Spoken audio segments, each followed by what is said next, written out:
What's up, y'all?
Nice. So that was that beat. Probably play one more and then we'll get into making some fresh new stuff. Let's see what we got here. No, not that one. What's this one?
Nice. So yeah, that was just a jazzy little loop there. Having a little fun with the horn chops.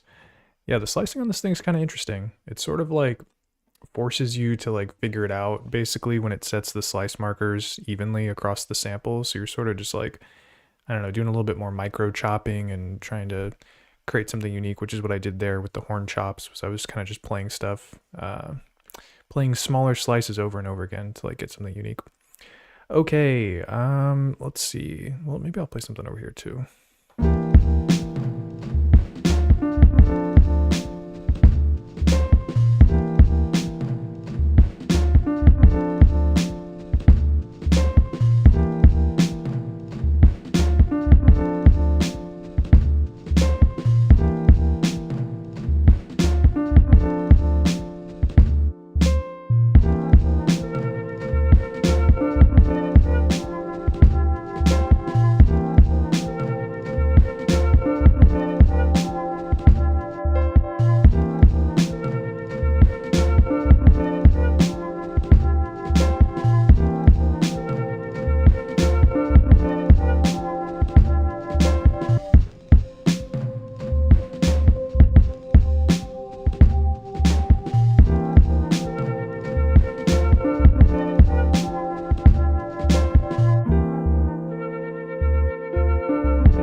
Nice. All right. And yeah, that was a beat for actually the video that's coming out tomorrow. So keep an eye out for that, which is about the Lofi12XT and how to use scale mode and the scale settings. So all that stuff I just played basically using the scale settings, which is pretty cool.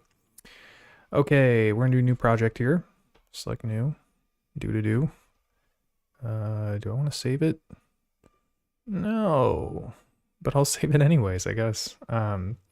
And then I need to clear out a project on here because I do have a concept for how I want these devices to interact. So let's...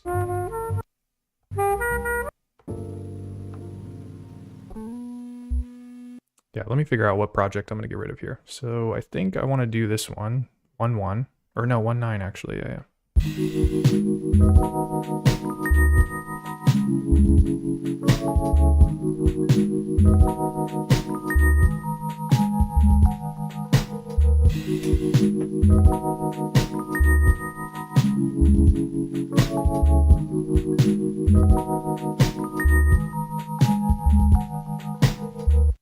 Okay, so all the samples for project 1.9 are on these two banks, E and F.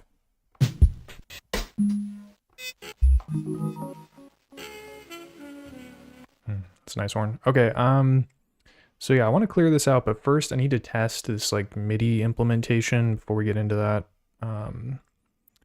So yeah, let's start with some MIDI settings, because yeah, the concept for today's session is basically I want to use the Lofi12XT to sequence the sounds that are on the Roland P6. So the idea is I can take advantage of the kind of like robust sequencer that this thing has. Like you've got like the numbered step buttons that give you a lot of control to like really quickly put stuff down.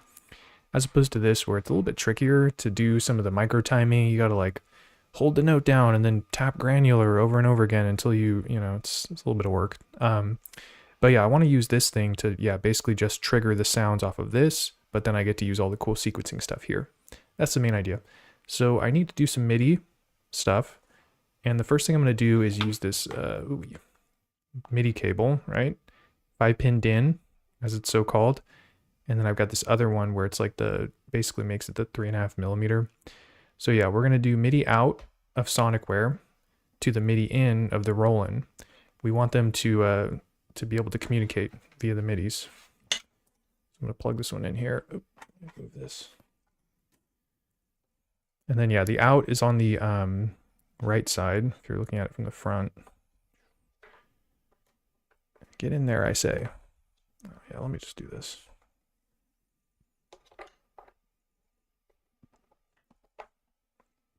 Wonderful. All right, so that's plugged in. And then fix that. Okay, and then now I need to plug this side into the MIDI in, which I think it's this one. Oops.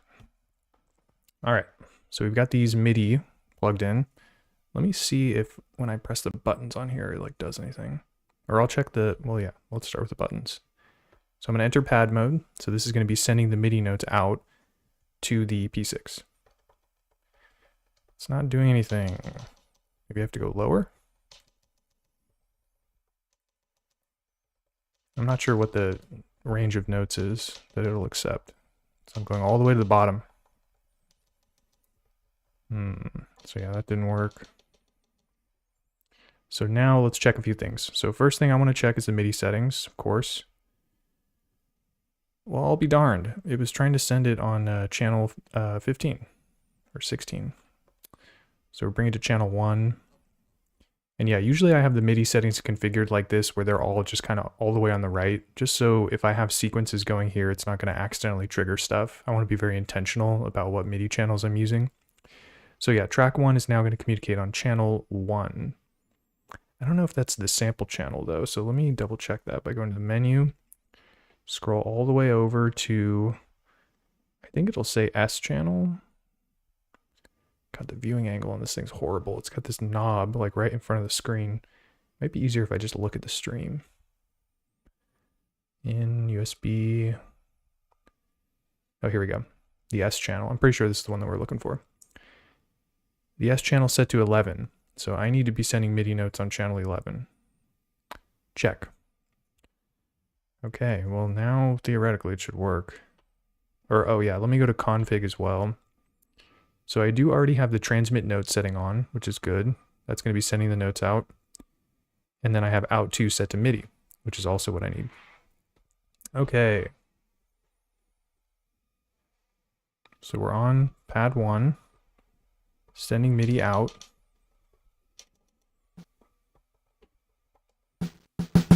Oh, hey, I push this button, I hear the snare.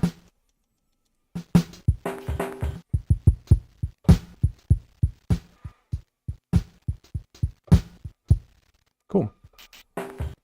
So it seems like I'm controlling something. I don't know exactly what. It's like super low level too, because the velocity is like not fine-tuned. So let me actually just adjust that really quick. So I'm gonna go to the pad settings and set the velocity just to be max 127. So I just get the loudest triggers just so I know what's up. Ooh, that was like a bass note.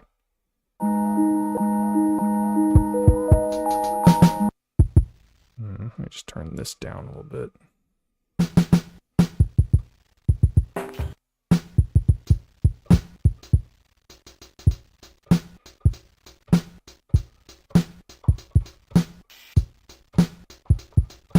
Interesting.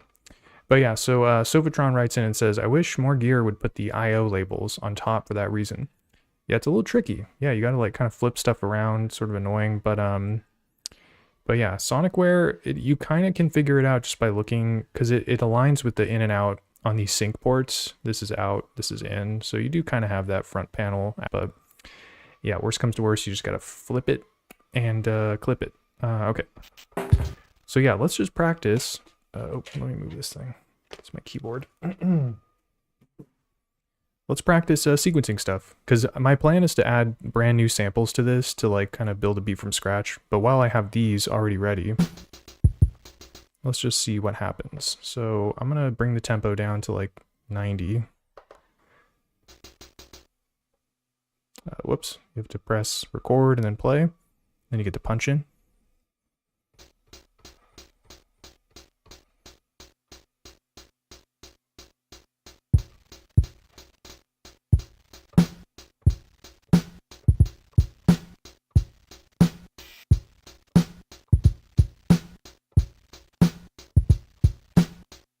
All right, and then we're at a decision point here, which is I could record the kick and the snare MIDI sequence on this single track, but I think it'll be harder to edit the notes if I want to do something specific to the hi-hats. If I have to also manage the kick and the snare notes as well, it's gonna get very busy. In fact, I'll just show you what it looks like. So let's, yeah, we'll do the punch in or the count in recording again, and I'll do the kick and the snare.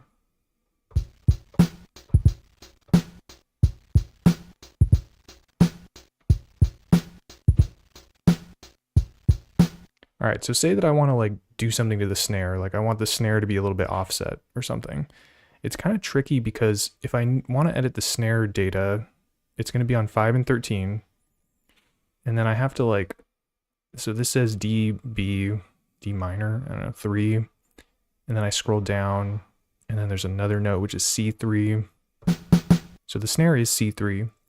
So now that I have C3 selected, I can adjust the micro timing.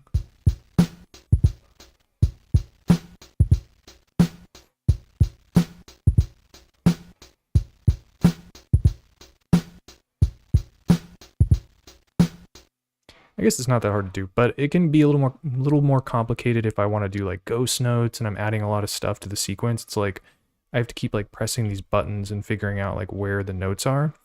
However, an alternative solution would be I have the hi-hat on track 1. I can use track 2 to send MIDI to the same channel to control the P6 and just do the kick and the snare on track 2. So again, it seems like it's kind of hogging tracks, but it's not really that bad. So I got to go back to the MIDI settings, track, and then I also want track 2 to communicate on 11, channel 11. Okay, and so now when I open up the pad, oh man, I got to like remember where this is at.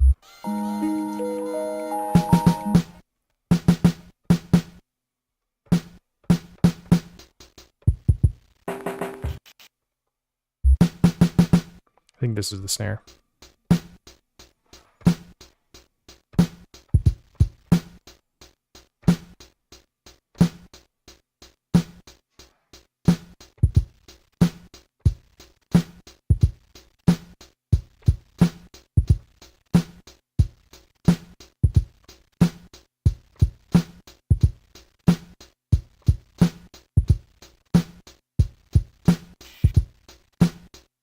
But yeah, now things are a little bit easier to manage because I have this track is just the hi-hat track. This track has the kick and the snare. So now if I want to move stuff around, I don't have to worry about the competing kind of like notes and figuring out like what's what or whatever. But yeah, this seems like it's pretty easy. So mostly what I want to do at this point is like kind of optimize and know which pads I'm using will send the MIDI notes to the P6. So let me I kind of want to adjust the transpose in such a way where I don't have to guess. It's just always going to be like all the way on the end of the, or maybe not all the way on the end, but like where the pad starts, I guess. Because yeah, once you enter pad mode, I think it's just putting you on, I don't even know what note this is, C4. So it'd be nice if just C4 was like the bank that I knew that I wanted to work with on here. Because that's the way it's controlling it. It's basically sending notes that'll trigger the sounds on each of these big pads. Not the little ones, but the big ones. Okay, so we tested the concept, that worked. Let me try to figure this out here. So yeah, my sounds I want to be on bank E and bank F.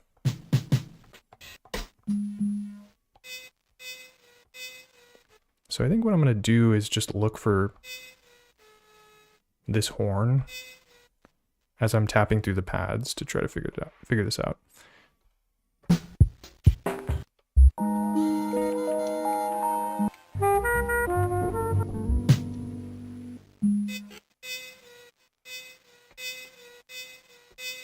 Okay, cool. So I know that this note corresponds to this. So that means that, and you can see it lighting up when I press the pad here. Cool. So this is the note that I want to be C4, where the keyboard starts, basically. And right now it's showing up as C5. So I need to do the transpose, config, transpose, -12. So instead of being on C5, I want it to be on C4. And so now I should be able to press this purple one.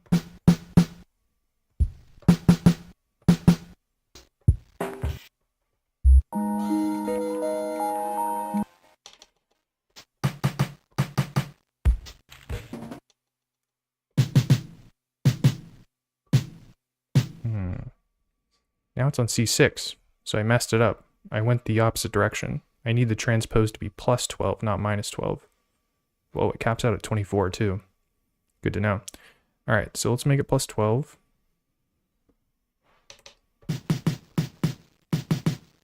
Is this C4? No, that's C5. This is C4. And it's triggering the pad. Just double check. Yeah, cool. All right, so if we do transpose +12, it's going to put us where we want to be. That is good to know. So maybe I'll just set a lot of these to transpose +12. I only need the ones that are going to be controlling the P6 to be +12, and I haven't really decided how many of those there will be. So for now, it's good to just set a couple. Oh wait, I just undid it. 12 and 12. Okie dokie. So now we've got things pretty optimized. I'm going to start deleting stuff from these banks so that we can add some new sounds and start making a beat. We're off to a slow start, but it's all good. Just figuring out some MIDI shenanigans here. All right, so I'm going to delete all this stuff. Delete all this stuff.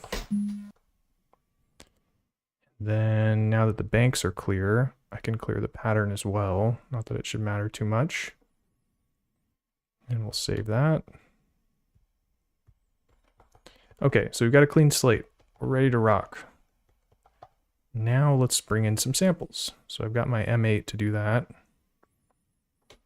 As usual, I'm using this very expensive sample launcher, clip launcher. Yeah, I don't know what the best way to I'll just keep it off camera because it's not too exciting here. All right, so let's shop around and find some sounds.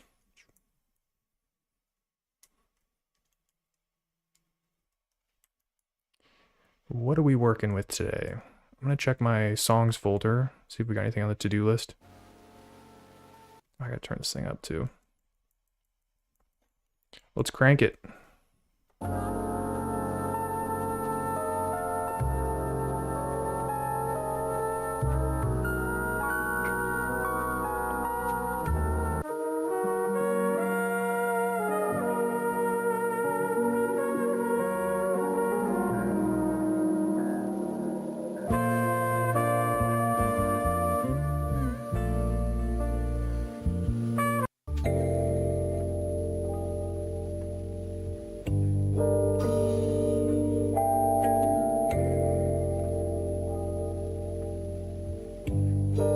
Kind of dig this. It's a little low tempo, but I think it'll work.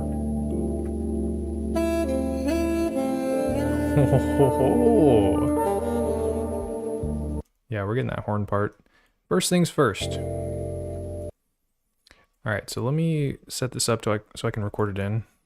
Start. Yeah.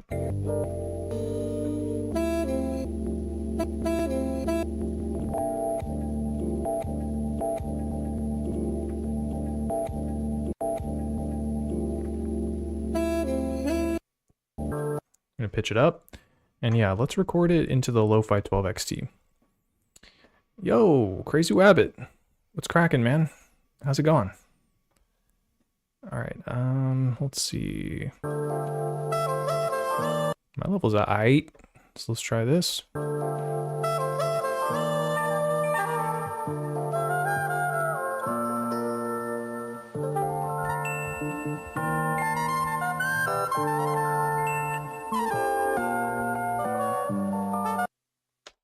That ought to be enough. Let's take a look here. Gotta turn off 12-bit mode, velocity sensitivity, and of course we gotta pitch it down, 12 semitones.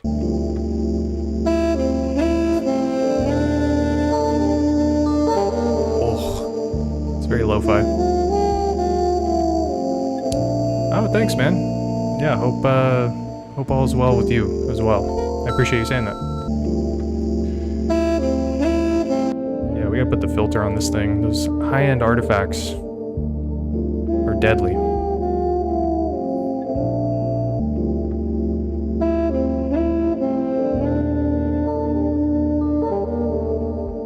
It's nice and smooth though. Alright, we're gonna hit it with the slice mode. We haven't even gotten into P6ing, but we're definitely just gonna do some work on the lo-fi first. Okay.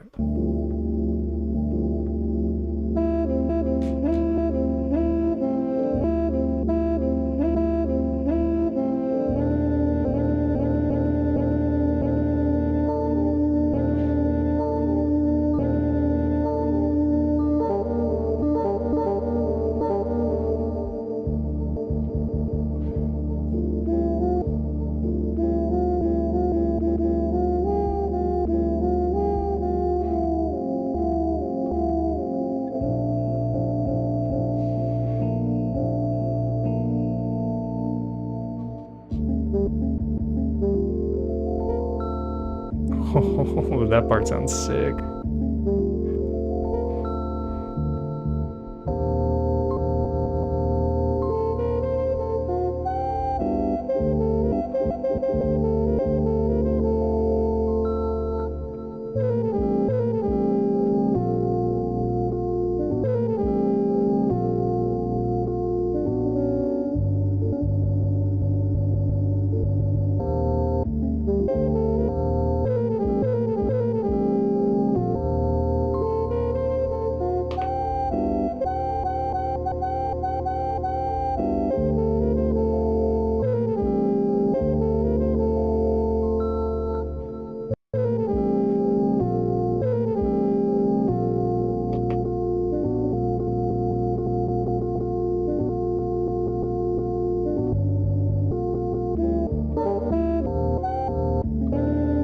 Nice. I think we got more than enough to work with there. Let's see what we got. Oh, always forget about this. I have to put them all in a choke group. They all need to choke each other out. It's quite violent.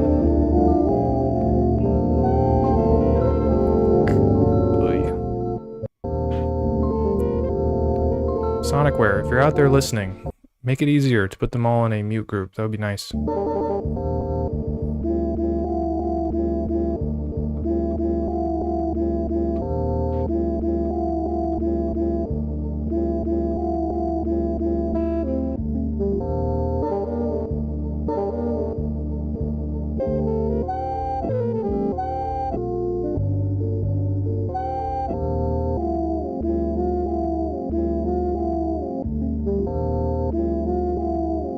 Alright, so we're going to put something super basic down, and then I'm going to get the drums situated, and then we'll come back to the sample chops, as we are wont to do.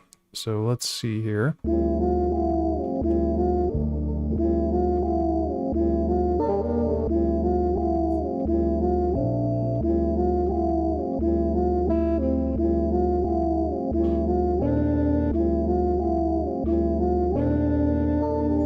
Alright, so this one, this one, this one.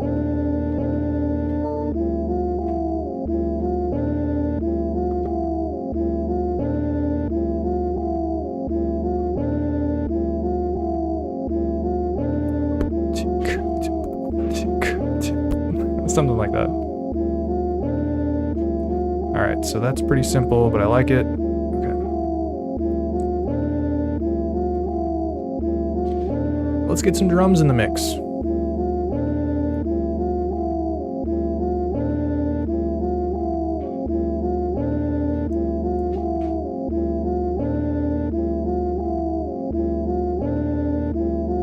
Start with a snare.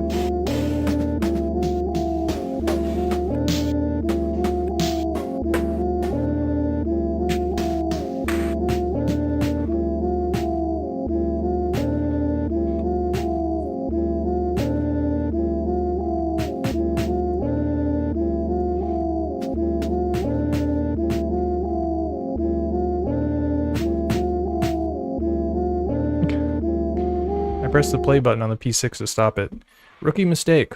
It's all playing from here. Okay, so I'm going to record the snare on this one. My levels are looking good.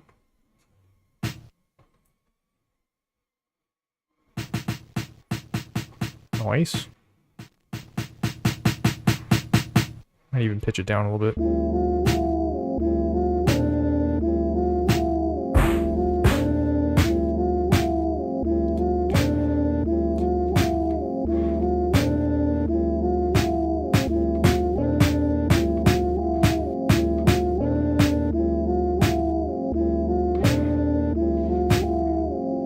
Alright, cool. So I've got it where I want it. Let's sequence it using the lo-fi. So I just need to make sure I've got the right note here. Oh man, it's much louder actually. Okay, so this note is what's going to trigger the P6. So I just need to lay this down.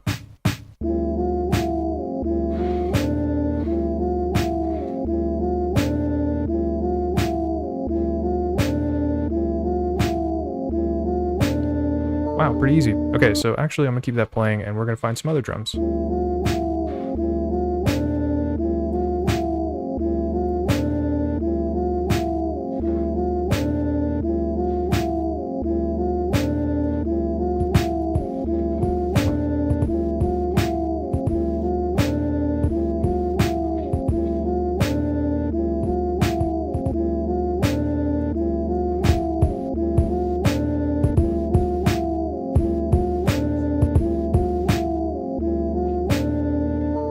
Pressing play on the P6 to stop it, and that's not how it works. It's not the life we're living. Okay, let me make sure we're in mono here. Mono. It's coming in a little hot. Let me turn it down a little bit. Okay, so that should normalize it. So we're going to record it in.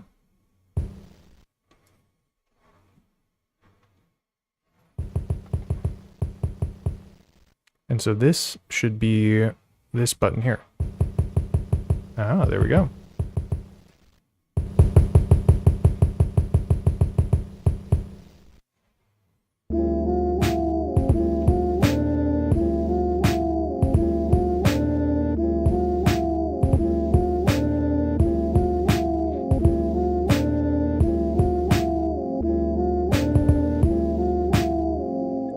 Okay, but there's a little bit of sound design that I want to do here, which is, I think it needs like a filter, maybe with the resonance kind of cranked so that it's making it sound a little louder. So let's mess around with that. So shift, filter.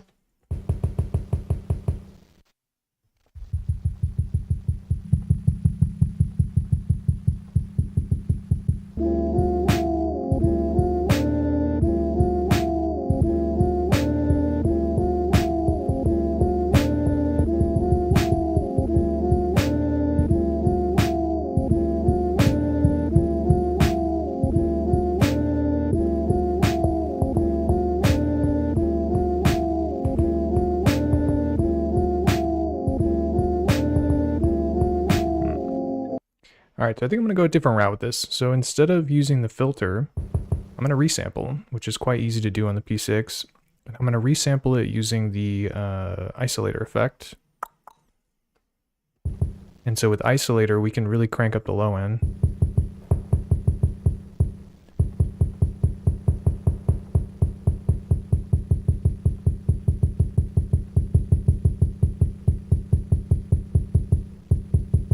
Kind of sounds the same. What's up with that?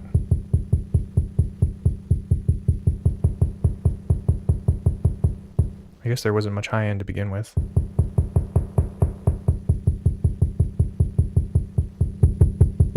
Sorry, it's a little clippy. That sounds a little beefier. So yeah, we're gonna sample, hit it, press it.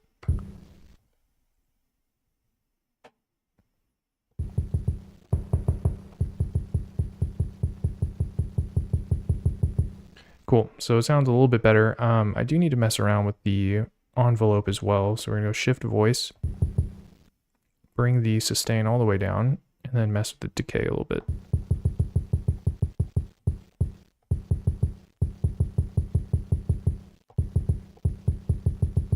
So it's a little snappier.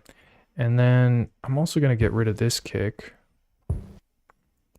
and then copy this one over. So you hold the pad, shift, play, copy, select the destination, enter. So they're the same, so I'll delete this one. Nice. And then now, it should sound a little bit better.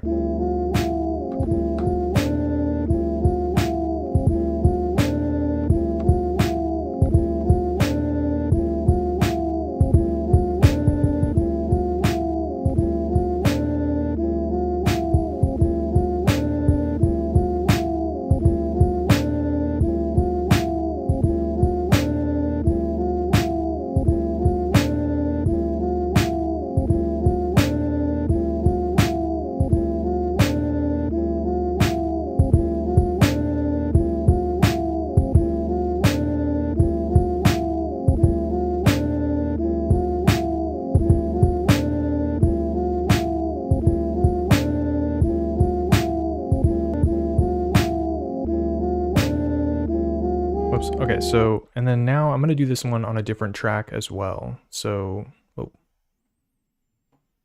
dropping frames over here. So yeah, I'm going to use this track to control the kick. So again, having separate tracks gives me a little bit more options when it comes to sequencing it. Whoa. So yeah, this is going to be this note.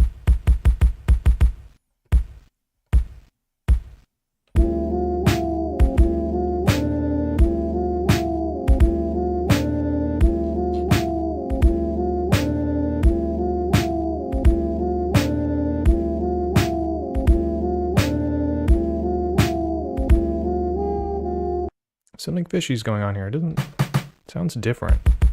Like it's a different note that's playing. Let me double check the transpose settings. It's plus 12. Oh, you know what? I might be on... Yeah, that's C3. So I need to go up. There we go. See, now that I'm pushing this, this is lighting up. So I was off my transpose there. I was playing a different note. Okay, but yeah, now I can just punch it in.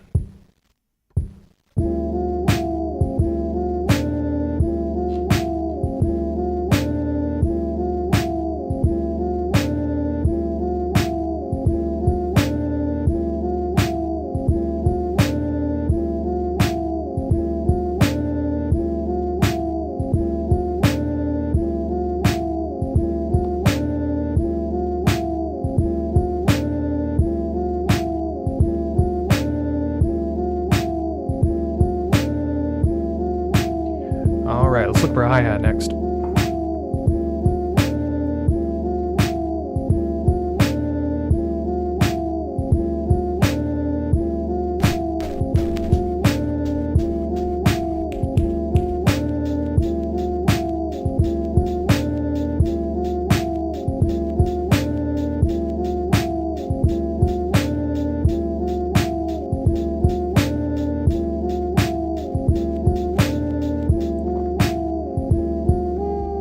And the long search is over. I'm gonna use this one.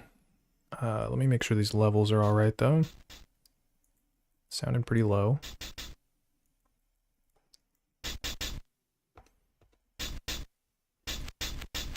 It's gonna normalize it anyways, but we want to make sure it comes in a little bit clear there. And we're gonna record it in.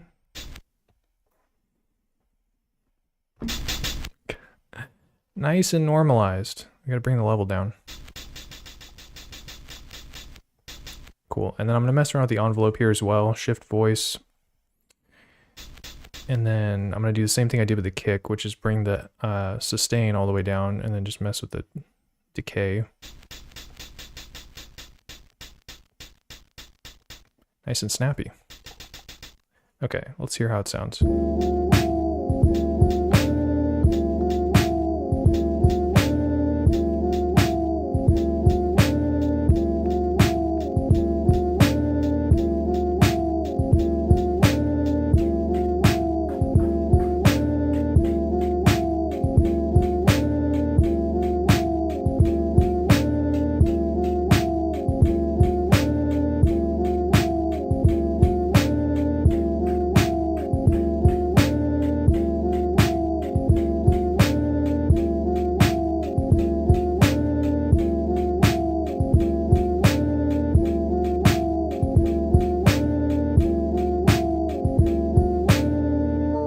Nice, so -7 semitones seems like the sweet spot there. Dang, I had this stuff super organized where the drums were here, but now the sample chop is here. I think I need to consolidate here.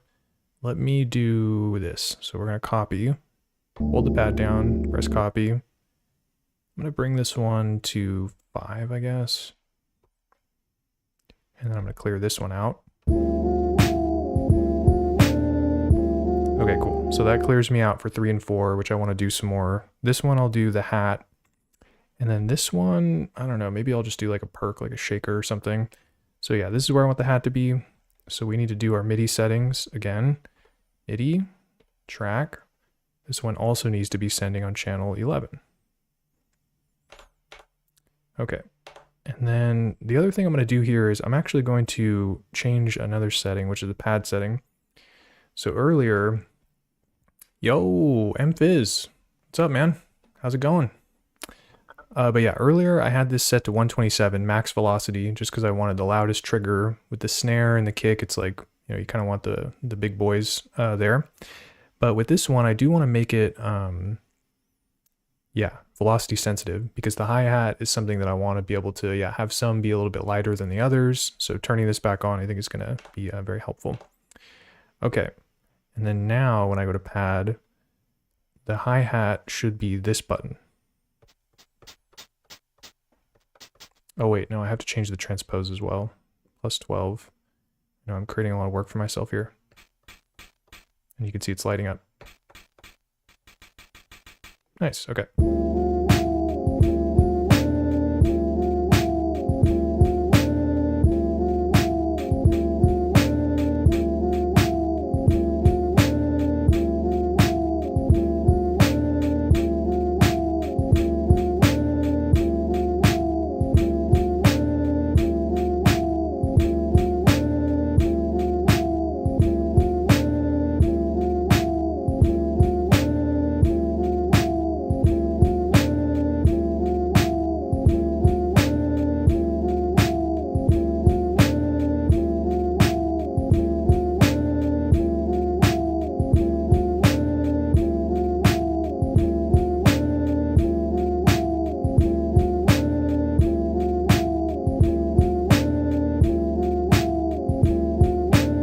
Not too bad. Let's see if I can find an open hat.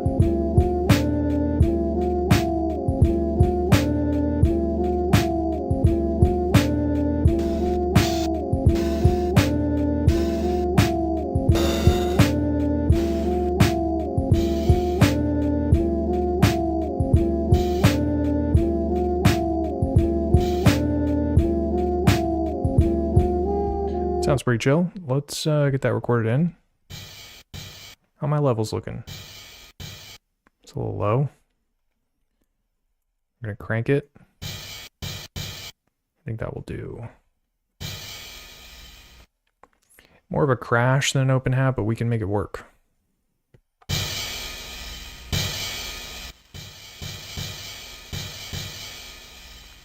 It's got kind of like a kick on the beginning.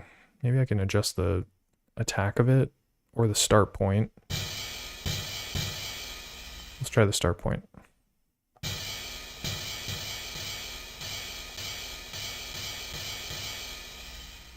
think that masks it pretty well. And then I want to put this one on gate mode as well so I can release it.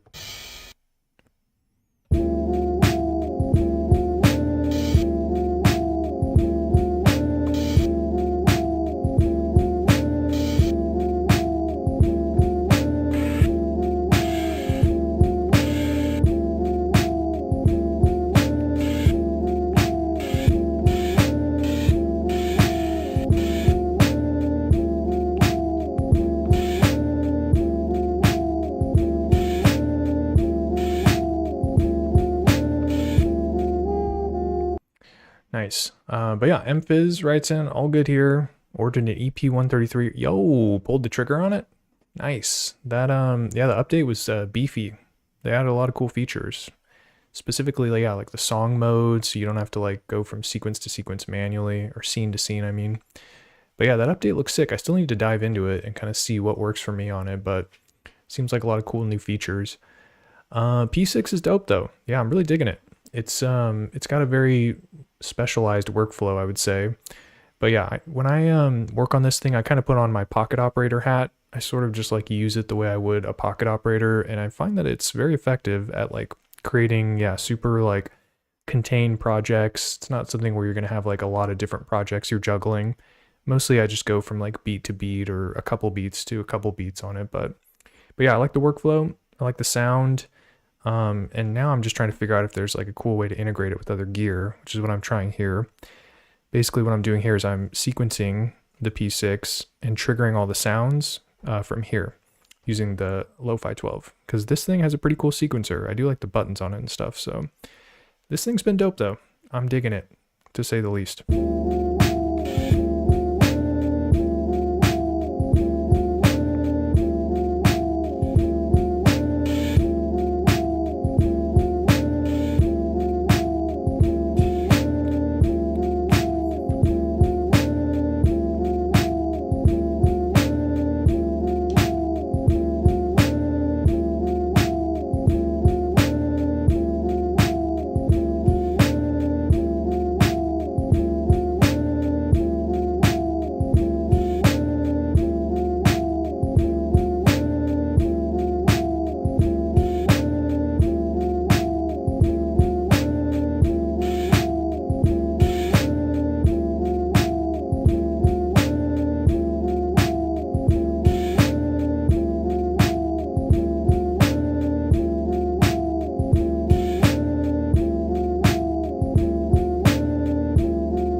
Alright, we've been listening to this loop for a long time, so let's do some different sample chops. I'm gonna just kind of tap stuff out. Now that we've got the rhythm section built out, I think it'll be easier to kind of jam along with it.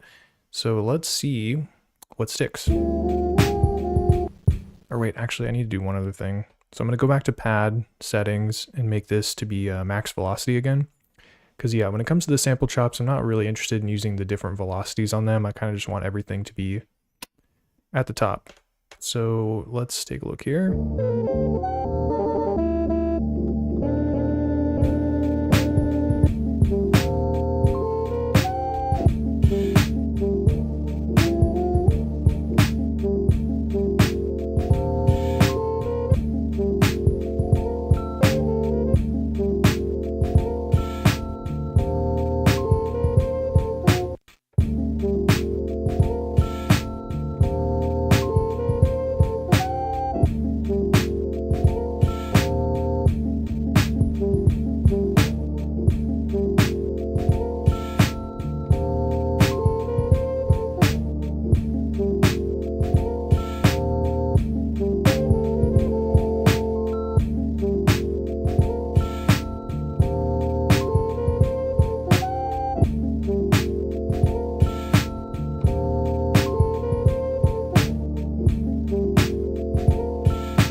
Yeah, so it was already sounding pretty lo-fi, but I decided to like lean into that even more by using the crusher to just kind of, yeah, crush it further, to further crush it. I think it needs a bass though, so let's try to find a cool bass tone.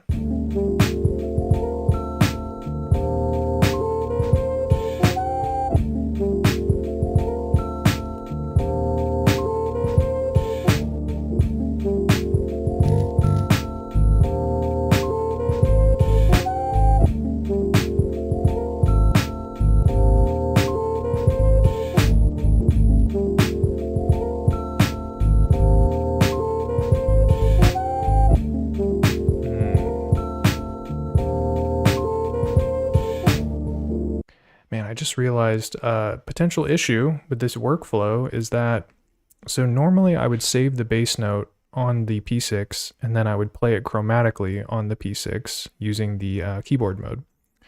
The way that I'm working today though is that I'm triggering sounds from here. I don't think there's a way to play the bass chromatically if I save it on here and then I'm triggering the pads from here. This is going to be tricky.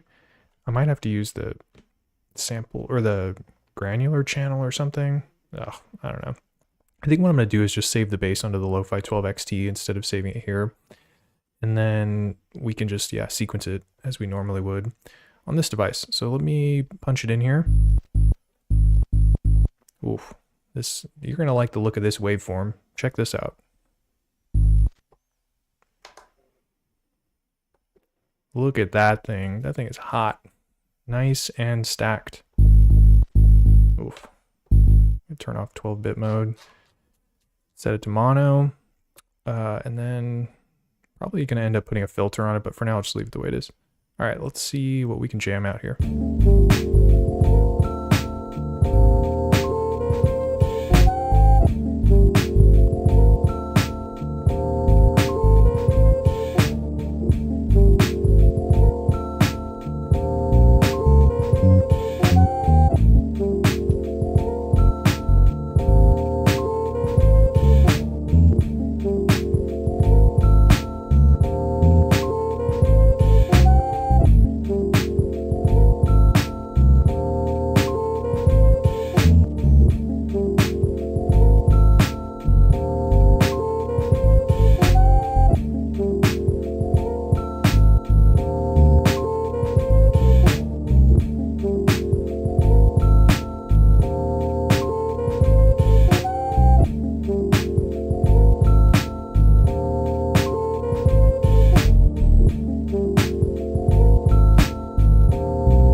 So astute listeners out there will notice a problem with this bass note, which is that it kind of like drops off. Here, let me mute the sample chop so you can hear this. And then listen to this one. See how it ends kind of prematurely? It's like boom. It doesn't go boom. So it's kind of an issue with this device is basically once the pattern reaches the end, it'll go back to the start to play. I guess that's pretty normal behavior, right? But when it goes back to the start, it cuts off this last note. So it's not going to keep the note sustaining for some reason. I'm not really sure why. But one workaround, sort of, is you can just parameter lock the sample start, or not sample start. You can parameter lock the envelope to have a longer release just for this note so that it kind of like carries over. So let's see if I can get this to work. And then the other thing that's kind of weird is that the micro timing shows that it's negative 38%. So I'm going to parameter lock the step before it because that's basically where the note is triggering. It's triggering on the previous note as evidenced by the negative. Okay, so I'm just going to increase the release of this. We'll put it at like 58 and see what that sounds like.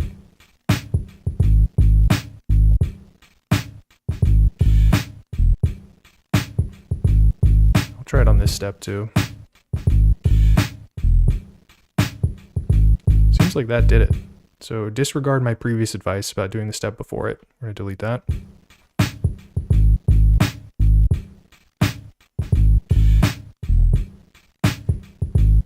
And you can hear the bass kind of like boom. It sustains for a little bit longer. So if you're ever running into that issue where you have a note at the end that's kind of dropping off too quickly, you can just try parameter locking the envelope so that the release is higher. Just crank it up just for that step. And then that way it'll kind of sustain through. Okay, where were we at here?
Nice. So yeah, I was just trying to find the sweet spot with the filter there. And yeah, it kind of helps to like mute out the other elements and just hear the bass by itself to make sure it doesn't sound too like wonky, I guess, and then bring it back in and make sure the balance is right. So I got it a little bit less lo-fi by kind of chopping off the high frequencies there. But yeah, thanks MPiz, appreciate you saying that. Yeah, I got plenty of tips. And yeah, if you have questions about the Lofi12XT, anybody out there, feel free to drop them in the chat and I can try to address them. But yeah, so I'm not sure what we need next here. Let's just keep shopping around for some samples.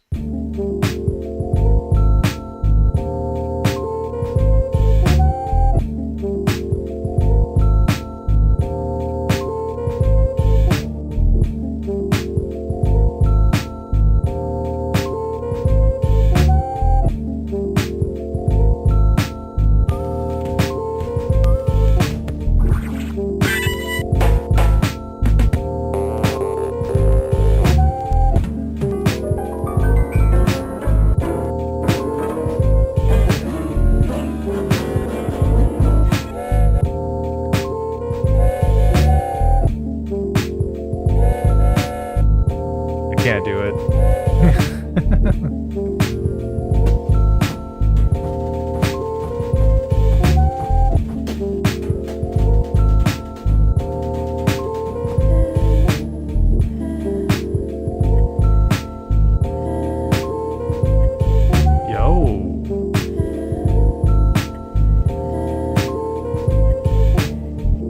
It's like some female vocalist sample.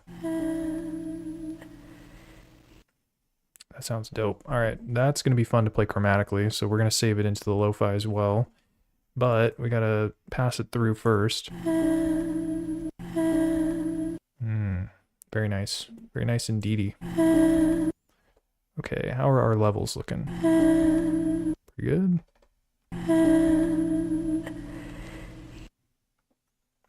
Might get rid of that like thing at the end there, but we'll do it one step at a time. Probably don't need this one in poly mode either.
Alright, so I think these two notes will work. So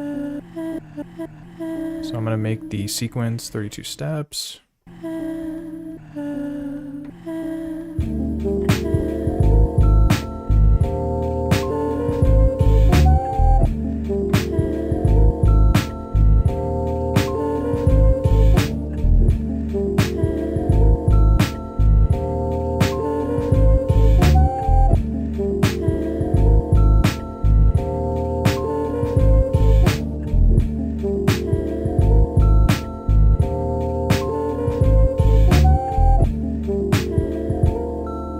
Nice, those are dope vibes. And one other thing that I did was I turned off the envelope. So normally the way the Lofi12XT plays samples is once you let go of it, it'll start fading out and you can adjust the attack and release to have that be a little more snappier, right?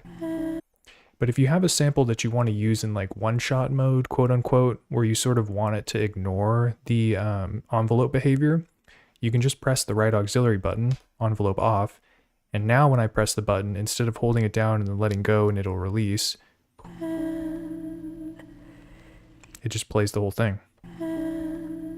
which I think works better for certain samples if you don't want to like, yeah, have to record the sequence where you're just holding the button down the whole time. So yeah, feel free to mess around with this envelope button if you feel like you want to get your sample to just play the whole time and not have to like mess around with the parameters here.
Found another sick vocal choir sample. I feel like we're already getting heavy on the vocals, but you know what? We're gonna lean into it. And maybe I can just save this on the lo-fi, perhaps? Not sure. Yeah, because I am kind of running out of tracks here on the Sonicware.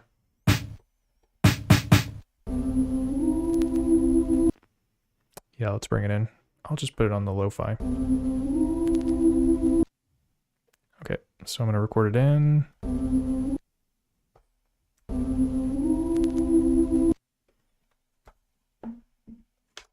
Yeah, and it would be nice if the Lofi12XT had like kind of a ping pong loop mode where you could, because I feel like this sample, it'd be nice if it kind of like went backwards too, but unfortunately can't do that, so it's all good. Let me, yeah, I'm going to turn off 12-bit mode, velocity sensitivity.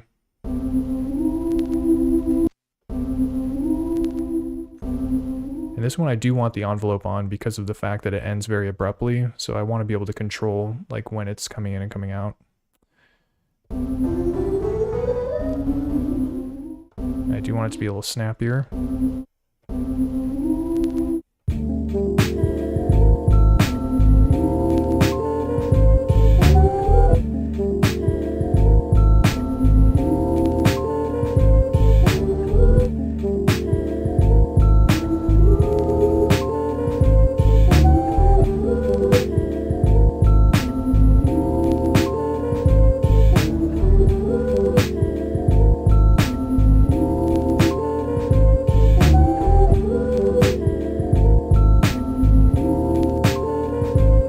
Like that.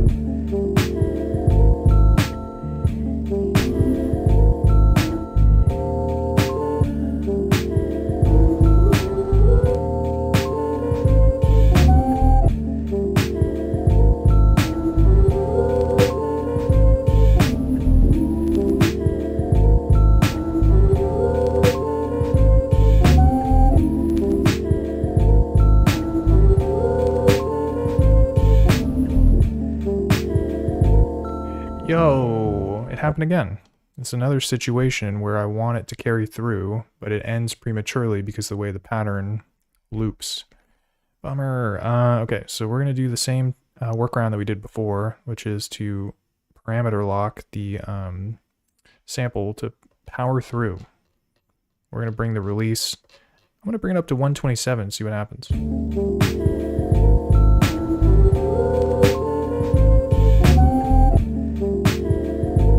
Does not seem to have had an effect. And I have it set. I don't know, this might be another situation where it's like the micro timing of it is kind of jacking it up. Let's see.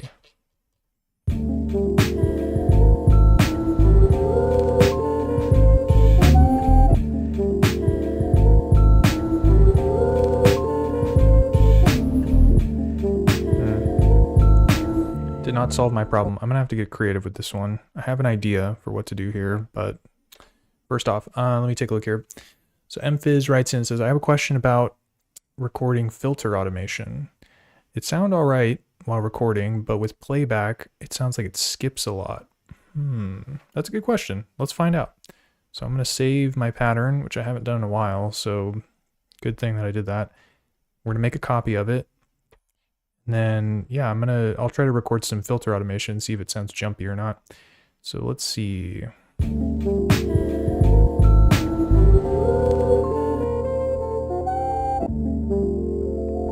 All right, so we've got just the, here, let me save this too.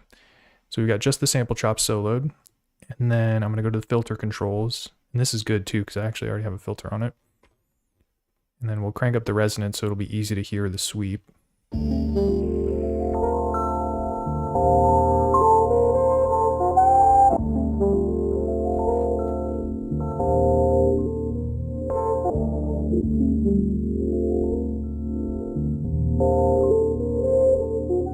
Wow, yeah, you're really gonna be fighting the knobs when doing this. Okay, so, and then to record the automation, you just have to either have it playing and press record, or you can do the count in, which would be pressing record and then pressing play.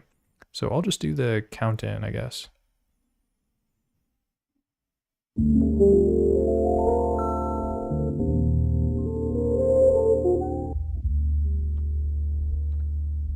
Oh, I forgot. It's 2 bars, or 4 bars, I mean.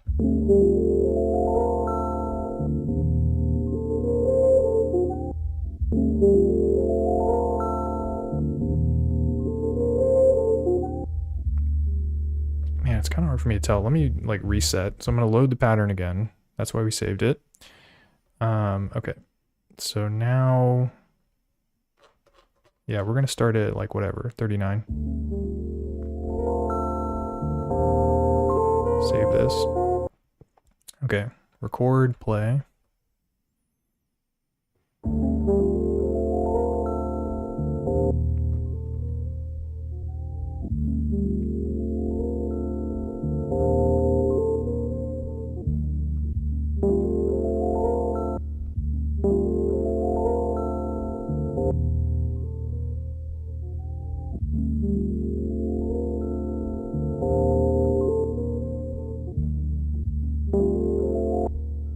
Yeah, it's doing just like what you said, Emphys. It's like really jumping around. It sounds smooth in certain parts. You can see that it's capturing it quite well. Yeah, as I'm moving it, but maybe once I stop turning the knob is when it like kind of jumps around.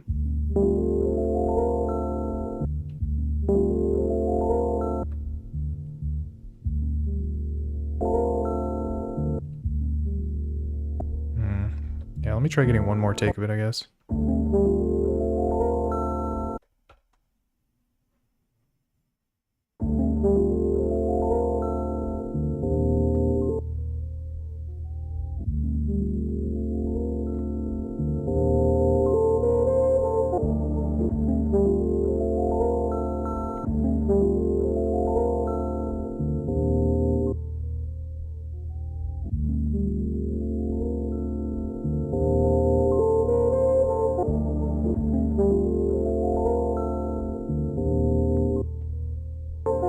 Yeah, it really jumps around. I'm not sure what to attribute that to. I mean, part of it is like the knobs are kind of the problem. Like you can see sometimes it just like really snaps to like wide values and stuff. But even disregarding the knobs, like, yeah, the sequence data just seems like it's incomplete.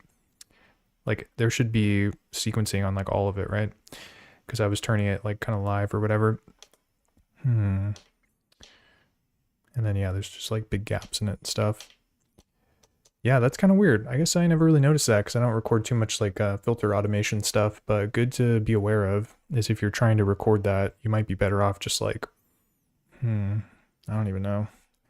Yeah, it seems like it's happening to me too. Maybe it's just a you and me problem, but no, I'm sure like, yeah, it seems like that's just how this device is like kind of handling that stuff. It's jumping around a little bit. I'm trying to think what would be a good workaround. I guess you could try like recording it. There's probably some fancy stuff you could do with like mixtape mode or resampling. Well, not resampling because you're stuck in that menu. There's no way to mess around with it. But yeah, I'm going to give it some thought and see if I can come up with a sick workaround. But for now, I'm not coming up with any good ideas. But yeah, good to check. So I appreciate you bringing it up. I was not aware of that.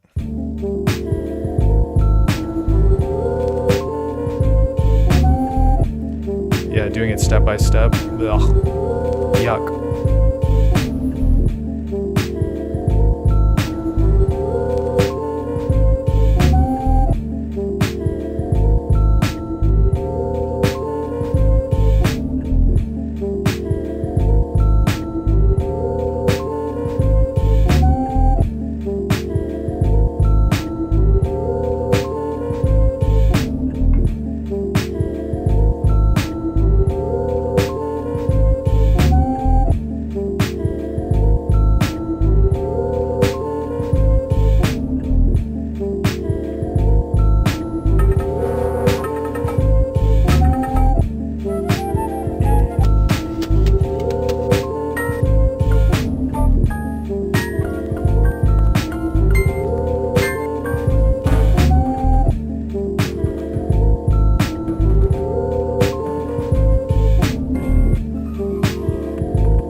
Alright, so we've got a lot of these tracks filled up. These three are doing drum sequencing duties. This one's blank, and then these ones are for the samples. I feel like I might be able to do something interesting by layering like a drum break beneath the one-shots that I sequenced. So I'm going to try and dedicate this slot to having, yeah, like a sliced drum break where I'll trigger the notes kind of at the same time as the one-shots and see how it lines up. So let's find a drum break.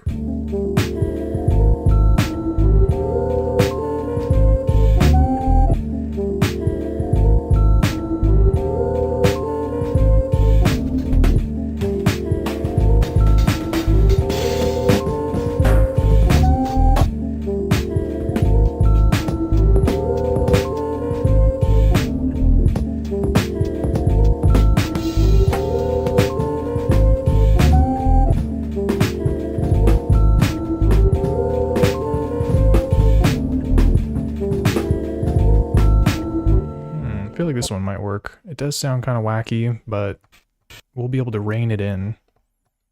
Oh yeah, and then this one, since I'm going to slice it, I will also need to record it on the Lofi12XT because it's going to be challenging to play the sub chops if it were over here. Which is fine because this thing's kind of better at slicing samples than this anyways, since you have like the display with the waveform and all that stuff. So let's record it in here. Or let me pitch it up too. Ah, shoot. I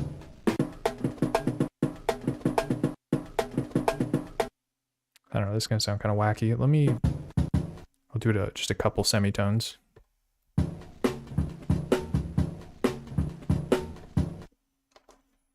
Hopefully I didn't do that prematurely.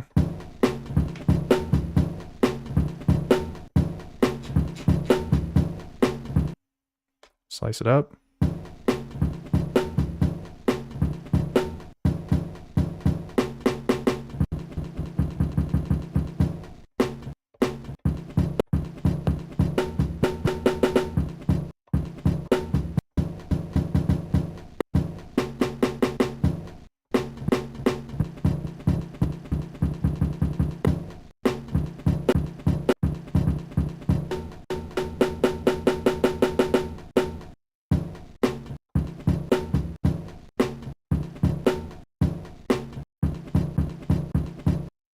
I feel like this one's maybe off.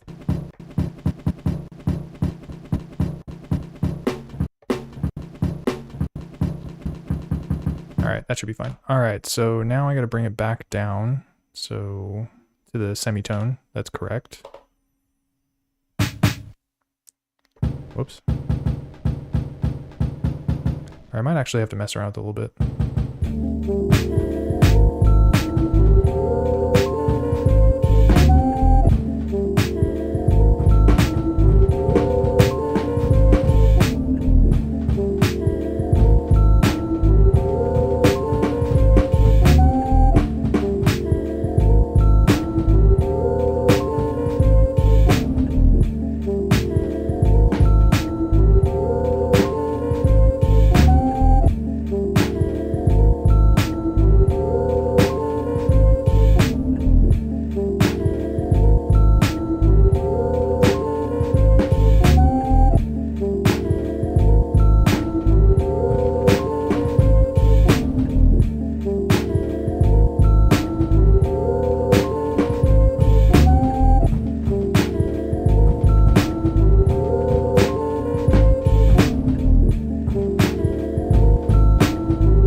So you see what I did there. Basically, what I was trying to do was, yeah, take the one shots that I had already sequenced and like add something kind of beneath it to give it a little bit more. It does emphasize the snares a little bit when you kind of layer the snares and gives it more of a snap or a hit. But yeah, that's just a good tactic to use is after you've sampled and arranged, or after you've arranged your one shots, to try to throw like a drum break underneath it, maybe put a filter on it or something, and it can kind of give like a unique movement to the one shots that you've already sequenced. That was kind of what I was doing there.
Nice. Just doing some like mix down type stuff, adjusting the levels of some of the tracks, basically bring the vocals down a little bit so they don't want them to have too strong of a presence, so you stay focused on them. And then I added some reverb too, just to kind of smooth them out a little bit.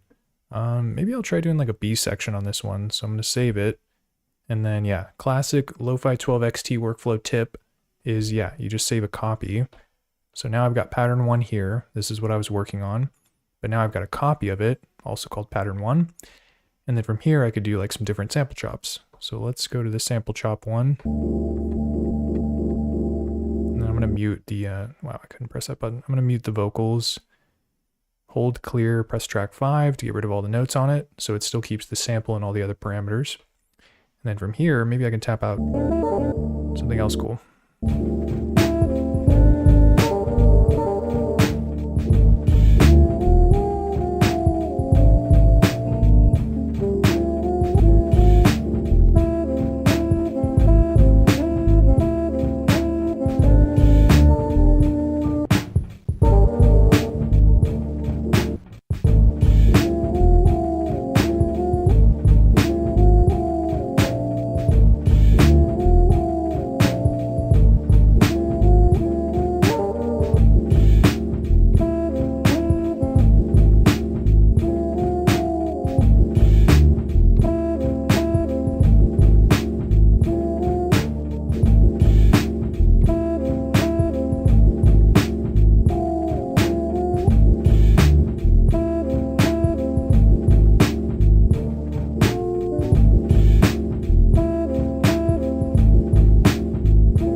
totally messed that up. I started recording on the 4th bar, so it wasn't even going to loop correctly. All right, so I think dang, might have forgotten what I was playing there. All right, let me try and remember here.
Keep screwing that up. Okay, I think I know what I want to do here.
Okay, cool. So I think I am not too big of a fan of this vocal sample on this kind of like B section, which is great because, boom, get rid of it. Clear it out. Yes. And so the cool thing about the projects, or not the projects, the patterns on the Lofi12XT is that you can have samples, you can have different samples loaded to the tracks per pattern. So they're independent of one another. So I've still got this pattern where this sample is still here. But then when I go to this copy that I made that I was just editing, it's not there. That's because I removed it. And basically it'll give me more space to add a different sample. So in this section, since I didn't like the way that vocal sample was sounding, now I can try to find something else, like maybe a piano or something. Let's shop around.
think this vibraphone sample is going to work really well because there's already like kind of a vibraphony sounding synth in the sample, but in the chops that I'm playing on this like alternate B section or whatever, that synth is not, you can't hear it.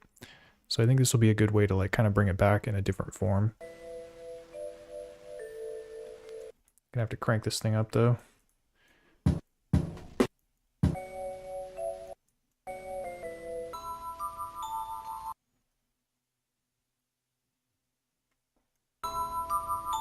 Okay, and then I'm going to record it to the same slot that I had using the vocal sample in the other pattern.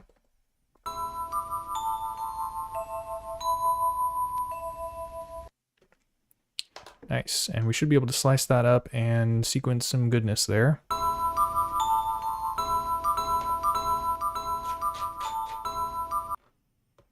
Oh yeah, and then let me bring the pitch back down.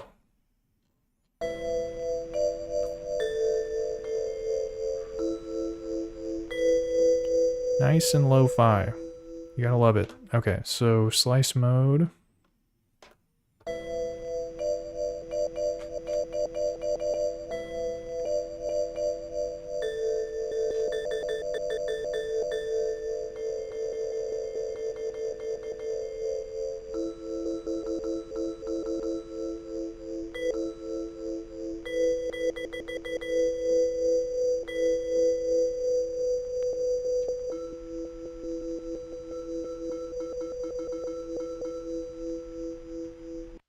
After that. Okay, cool. And then it's not really important for them to be in a mute group, so I think I'll just leave it off.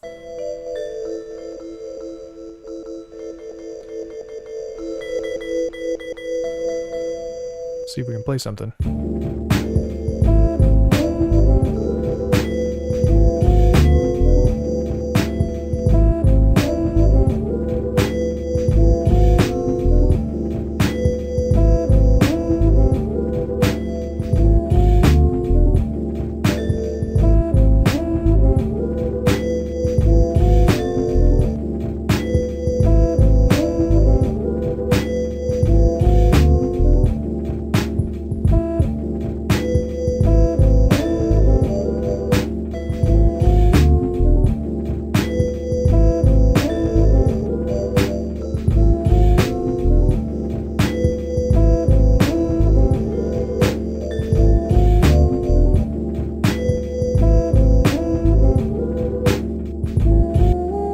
Start with the 32-step loop that I'll probably end up duplicating just to make it a little more manageable. But yeah, I'm pretty sure I want this one to show up on step 5.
Thanks, MFizz. Yeah, appreciate you stopping by, and take it easy, man.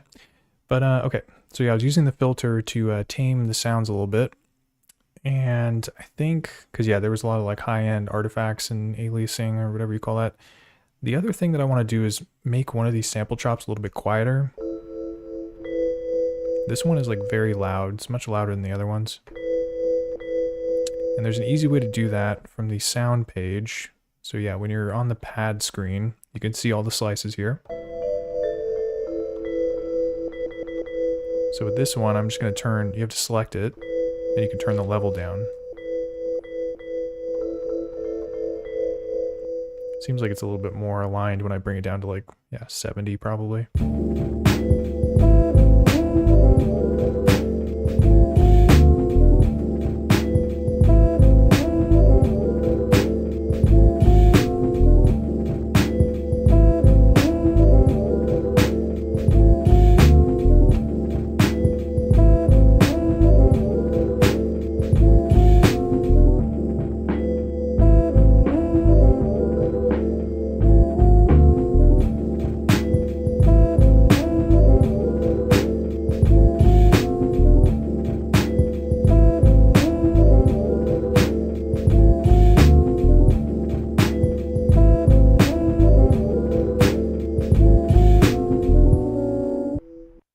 Nice, so that's going to make a solid B section, so let's name it as such. Pattern 001, B. We're putting the letter B in there, so you don't get it twisted.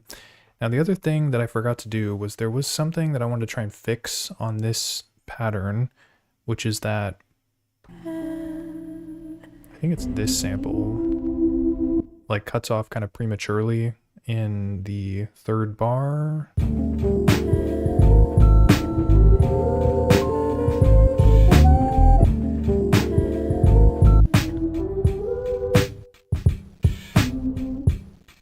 So it goes, ooh, but it's supposed to, my plan with it originally was for it to sustain through.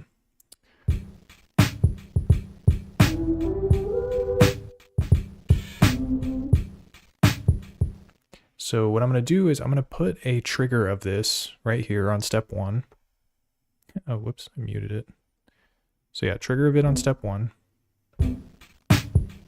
Oh, bro, I think I need to like, dude, there's a way to do this. I always forget though. So I need to record it in such a way, or input it in such a way that it like holds for a certain period, which I'll hold it until step 5. And I think to do that, you hold the step button down. No, you hold the pad down. Oh, see that? Look at that. It's muscle memory. It's ingrained. But yeah, so basically, here, I'll show that again. So yeah, if you want to step record something to hold for a certain period, you press record, or maybe you don't even have to press record. Yeah, you do have to press record. Okay, so if you want to record like a length of something, press the record button, hold the step that you want it to start at, take that back, hold the pad down, press the button you want it to start at, then press the one you want it to end at while you're still holding it down. Boom. And so now it's going to sustain through this whole thing.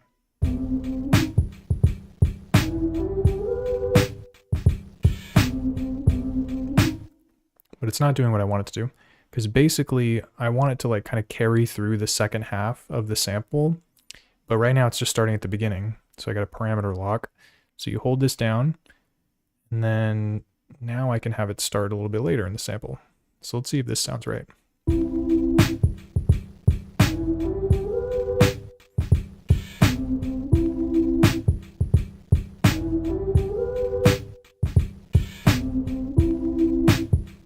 Is it a different pitch? No, it's playing at C4, so it should be working. It sounds a little funky though, not sure why.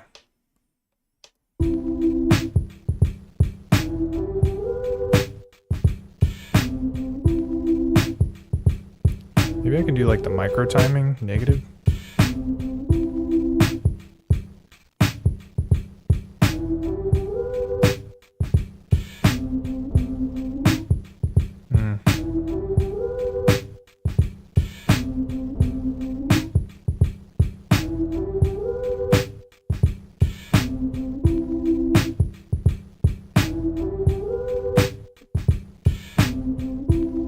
It'll probably be hard to hear with the other elements, so let's bring those back in.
Yeah, I was just messing around with it a little bit to try to figure out how to get it to time a little bit better.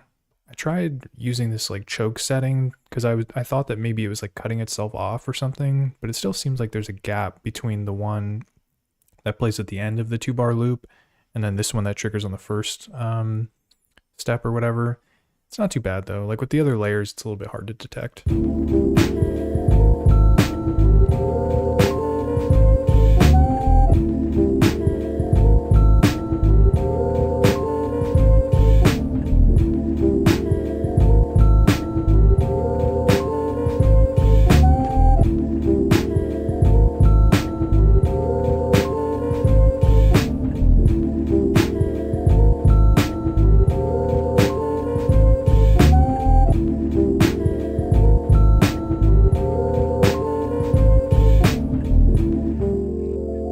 Alright, so yeah, this beat turned out pretty sick. I mean, there's probably more I could do, but I think this is a good point to pause on this one. I'm trying to think what else I could do in terms of jazzing it up, or maybe a different beat. Not sure. Let me take a moment to think about it. But yeah, Flux Vanity saying 12XT will have a $600 import fee next month. Get it while it's hot. Yeah, I saw a Sonicware post about that. And then, yeah, all the tariff talk and whatnot. So stuff is going to be more expensive. Cop it while you can. And yeah, this thing is pretty dope. I don't know if I would say it's worth $600 with that import fee, but at the standard price of, yeah, I think it's like 400 right now. This thing is pretty baller for that. Definitely gets a lot done.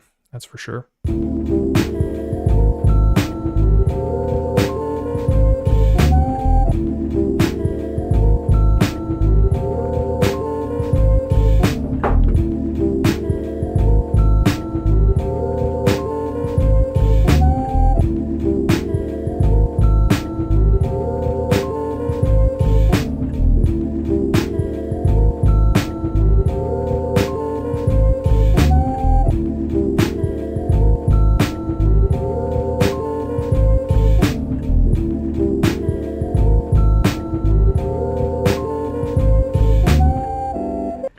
About to save this project.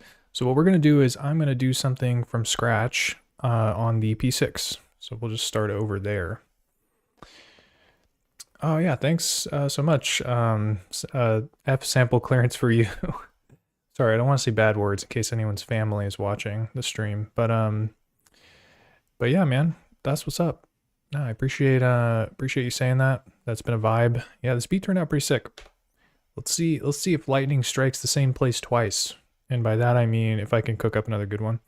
Alright, so this thing, I might be done Lofi12ing it and just using the P6. So let me scooch this boy over. Got it on the side here. Wow, it's like so sketchy looking. And this will be great too, because I can bring the M8. Oh, what? This thing just turned off? Bro. I could bring the M8 into the foreground here. Yeah, it seems like it shut off. Okay, cool. Because yeah, this is where I'm basically loading all the samples from. So it'll be nice to just have it front and center. And let me mess around with the stream here just to make it zoom in a little more. Dope. Okay, and then I have to do some housekeeping here, which would be to delete some sounds.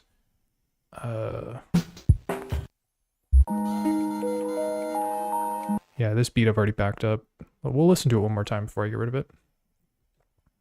It's not playing anything. What are we doing here?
Nice. So that's the beat that we're going to delete.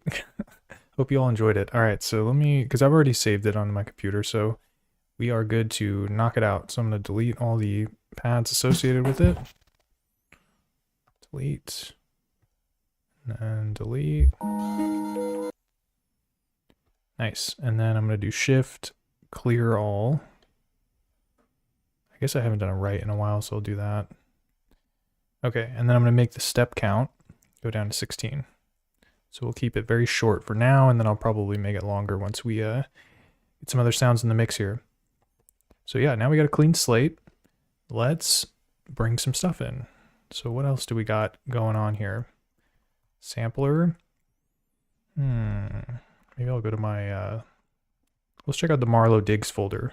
I feel like his sample pack should be dropping soon, but we're still working on the February cuts here. Get some good ones. Oh yeah, I gotta turn the volume back up too. Bring it all the way up. Bring it to FF, because we don't give a F.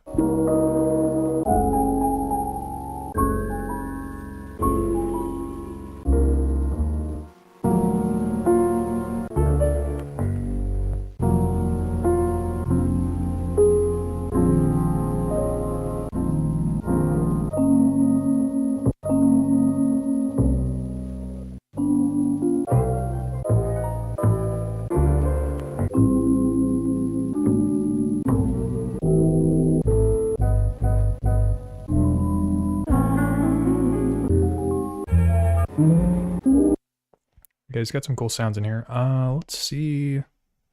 Moog ideas. I feel like I've listened to all these.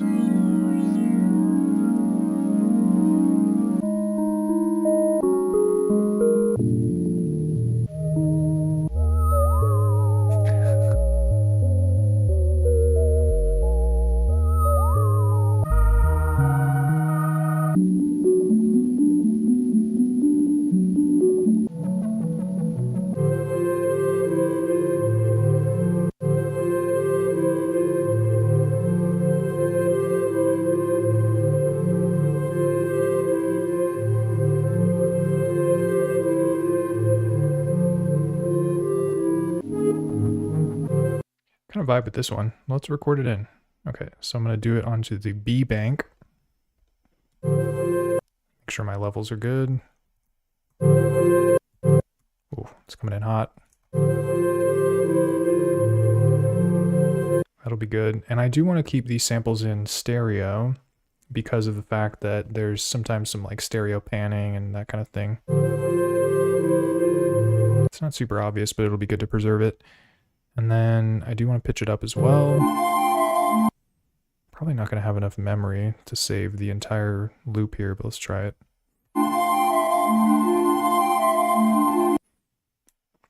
Yeah, that might have been perfect actually.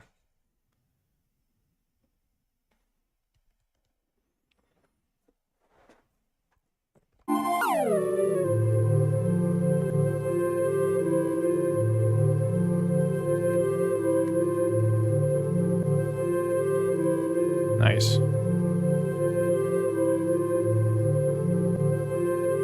One, two, three, 4, 5, 6, 7, 8. Yeah, we'll try 8 chops. See how that works.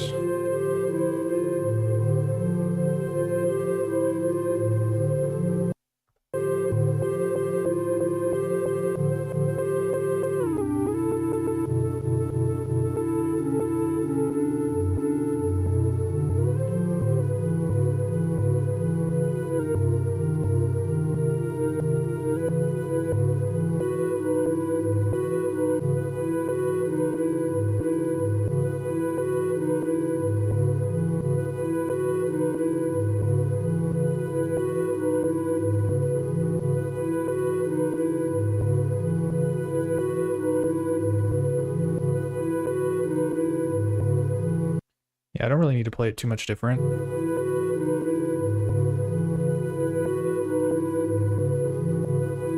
wonder what tempo that is. So we're gonna make the step length 32, I think. And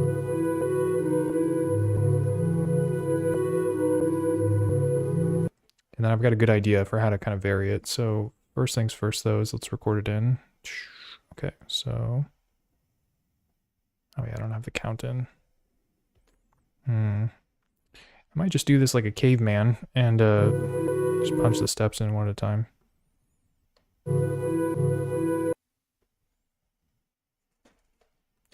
Yeah, so check this out. This is a way to kind of like use the step sequencer and not kind of play things live, which I feel like most people with this device, they like to just like have the recording going and kind of tap things in as they go. But if you're more interested in using it with the step sequencer, basically you can just put the notes in. And it's easy to tell which notes are on the quarter notes because there's this like white dot. Sorry, it's a little crooked. Like there's one right there, and then there's one right there, and then there's, yeah, that one right there. So those are all the quarter notes. And then from here, when you hold the step down, it'll tell you what note it is. So if you just want to play along like the notes as the chops, so we've got C4, turn it, C sharp 4. The last one was C sharp 4, so this one needs to be D4. And then this one needs to be above D4, so it's going to be D sharp 4. And then of course I have to do it on the next page as well. And then yeah, this one should be above D sharp 4, so it'll be E4, F4, F sharp 4, and then G4. There we go.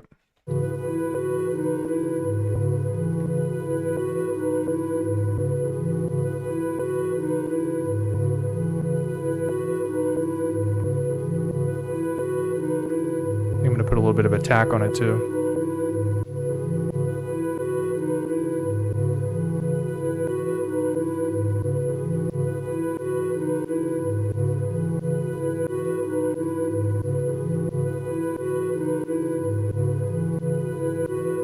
Nice. So let's get some drums in here.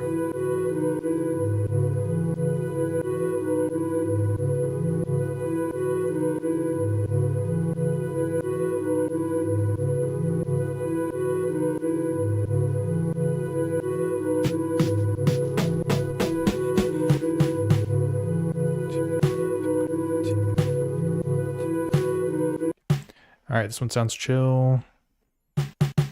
Bring it back to mono. Levels seem pretty good.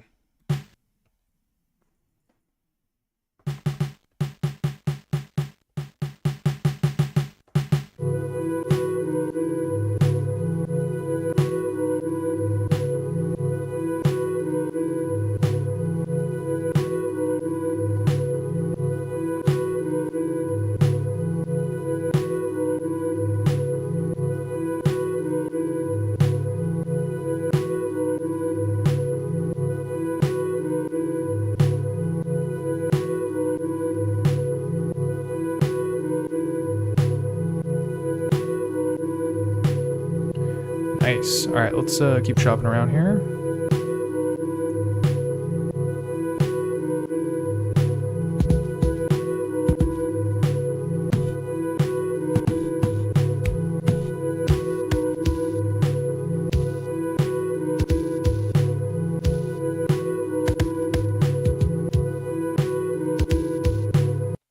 I've got an idea for this one. There's definitely some kind of high-end something on there, so I'm gonna have to deal with it with the envelope, but that shouldn't be too hard. Let's make this a little louder though. Okay, bringing it in.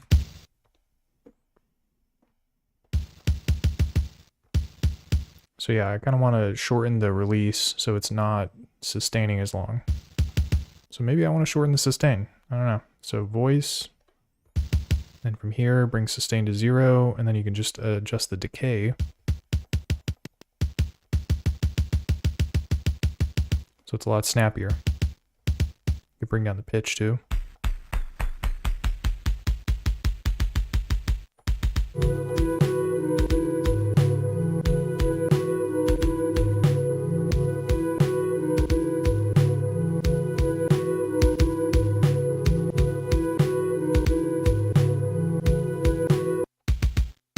Still a lot of that high end going on, so let's resample. I'm going to resample it with the isolator on. Oh god, what did I do? Hold MFX, press it, yep, there we go.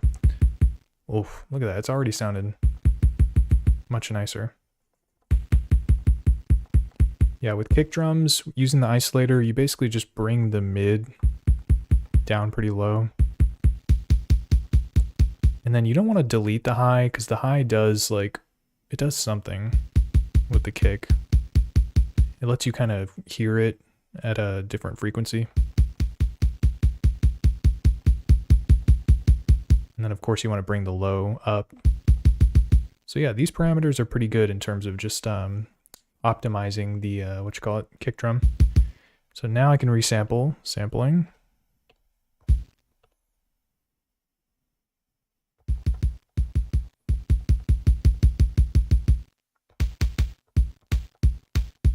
So yeah, you can hear the difference there. This one sounds a little squashed, so we're just gonna get rid of it. This one sounds good though, so we'll keep it.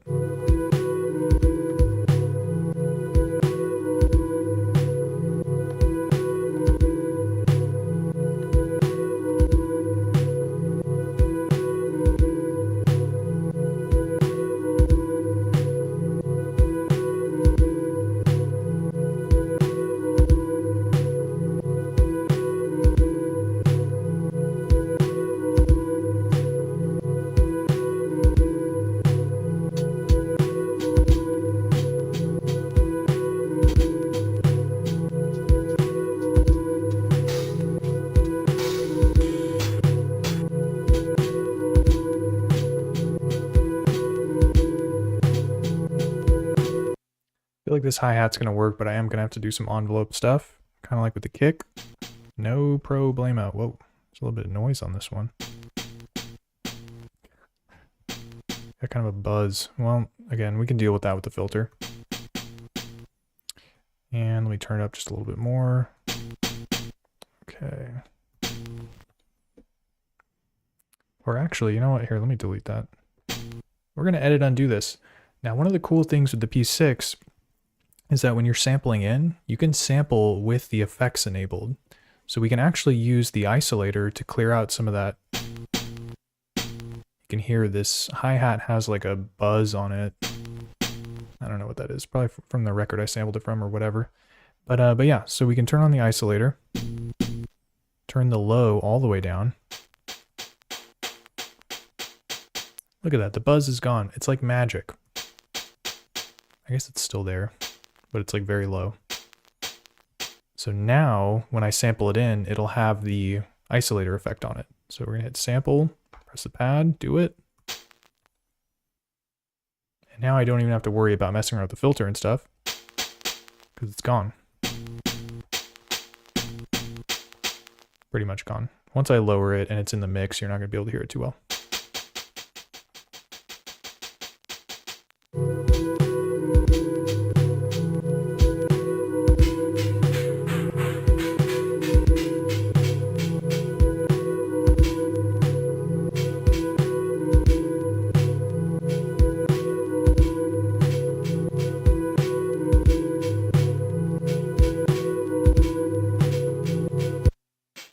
Nice, and then I will adjust the envelope here, shift voice,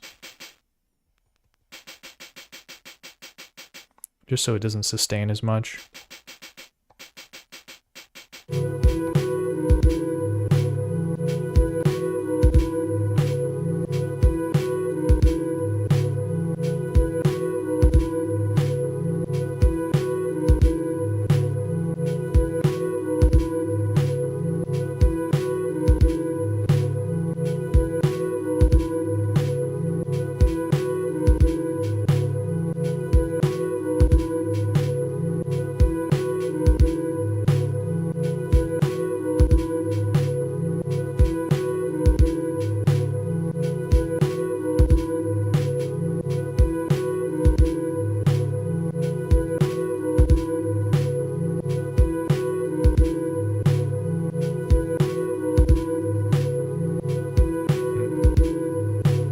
Oh yeah. All right, so we've got the basic rhythm section down. I'm gonna save this so that we have it backed up there. And then yeah, so my idea with doing like an alternate sample chop, or you know, basically this sample here,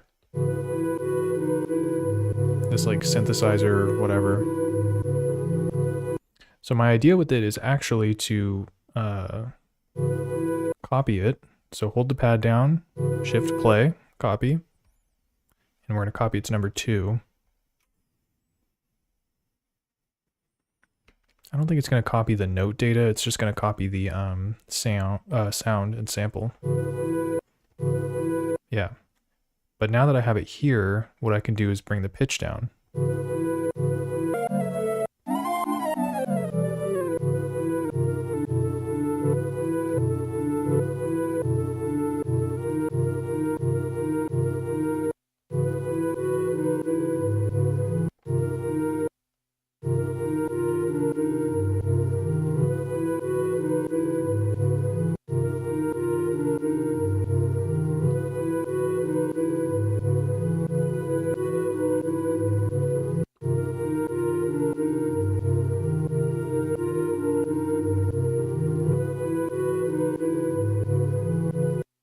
Not too bad, but now I have to sequence it in, which is kind of a pain, but we'll do shift copy so that we can duplicate the pattern so that the drum section gets duplicated. And then from here, I just need to go to page 3, and then I'm going to delete the notes from the first sample chop.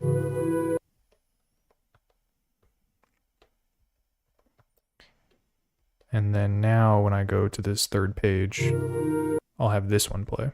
So we'll do keyboard, or yeah, I mean, I guess I could play it. Since I have the drums now, it'll be easier to record it in live.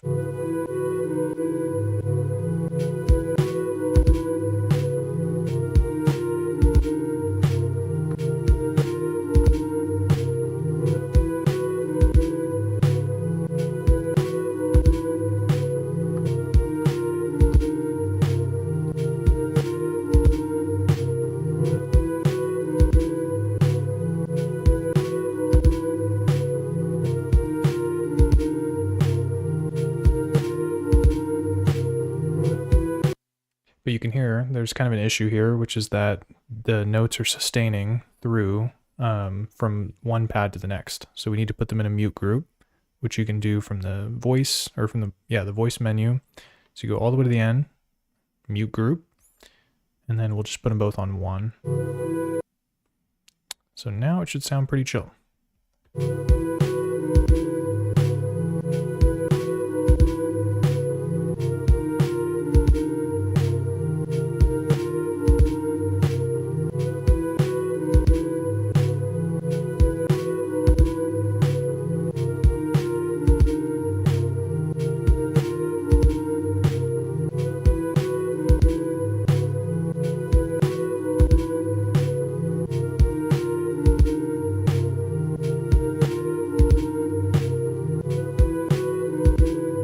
Not too bad. So yeah, let's get some bass in the mix.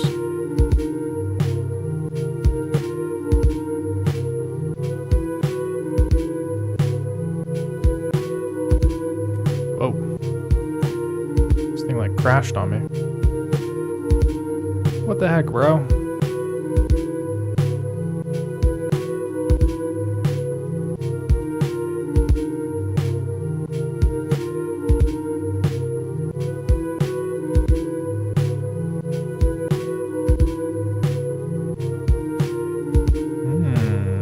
Interesting. Oh, there we go. This thing's bugging. All right.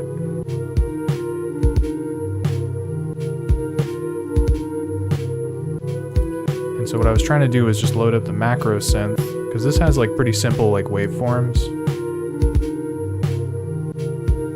Do triple triangle.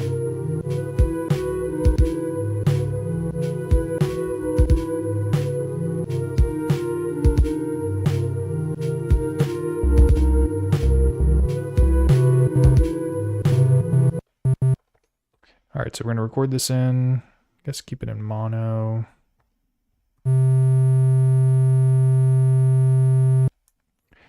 I know, what an awful buzzing sound, but we're gonna pitch it down and it's gonna make for a great bass. So we gotta set it to gate mode. But you can hear there's kind of a pop when I let it off. So we're gonna adjust that, shift, voice. Change the release, keep it low, like 15. That should be fine. Then we need to pitch it down.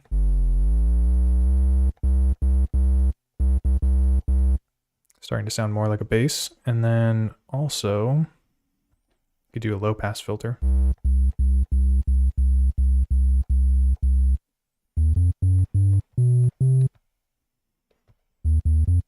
Okay, I think this will work.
Nice little sub bass. Oh, whoops. What else do we need here?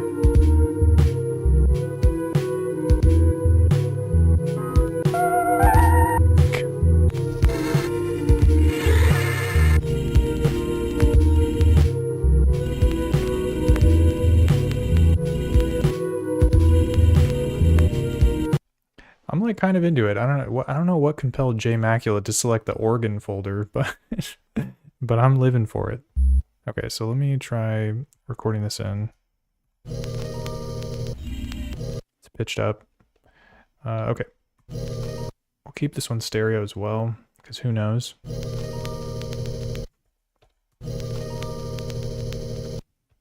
Probably should have raised the levels, but let's see how this goes. Write it out.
kind of dig that. So we're going to record that in.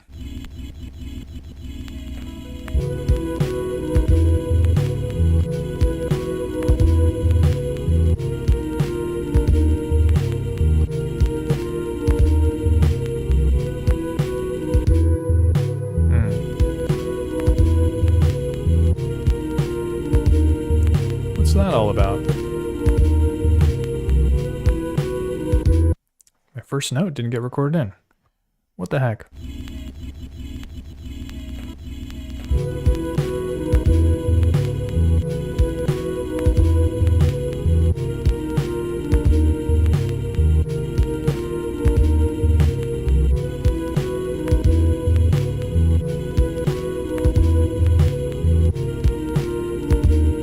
Probably put a filter on this too.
Maybe this one will work.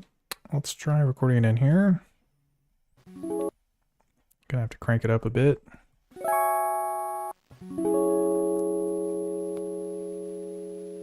There is quite a tail end, so I will pitch it up just to make sure we get it all.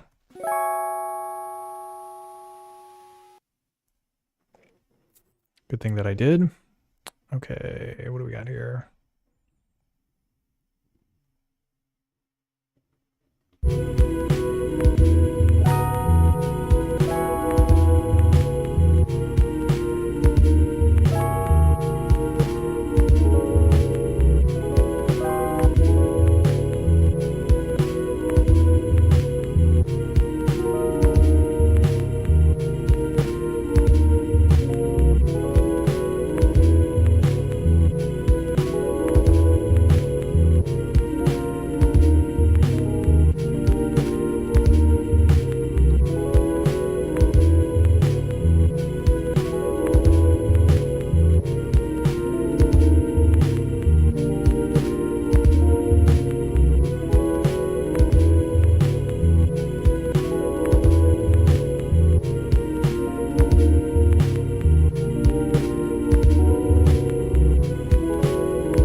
yeah, just right.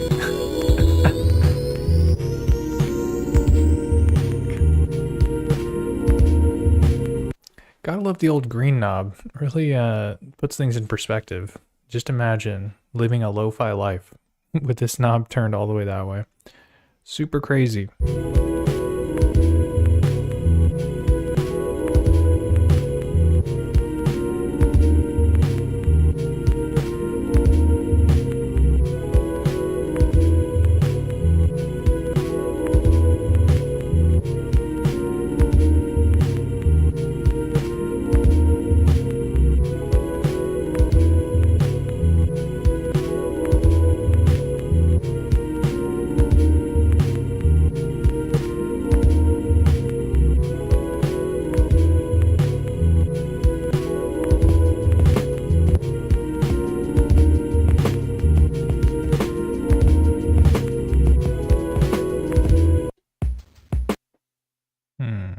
Let's pitch this up. I feel like this drum break would sound nice layered underneath, kind of like what I was talking about earlier, with the layering of drum samples. I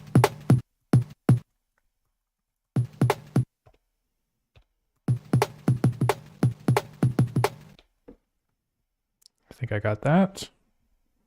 Might have ended the recording a little too early though.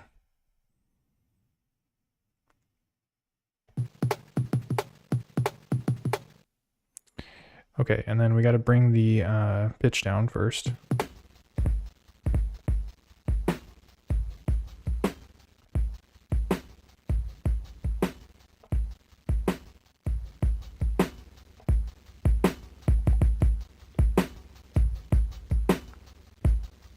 And then I'll do chop. Where is chop at? Here we go. Let's do 8. See how that sounds.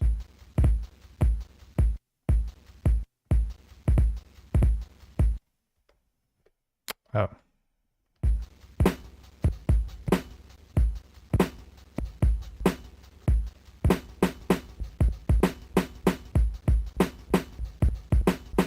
Seems like I ended the recording at the right place there.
Alright, so let's try and record these in. And yeah, basically I'll just be, well, you know what?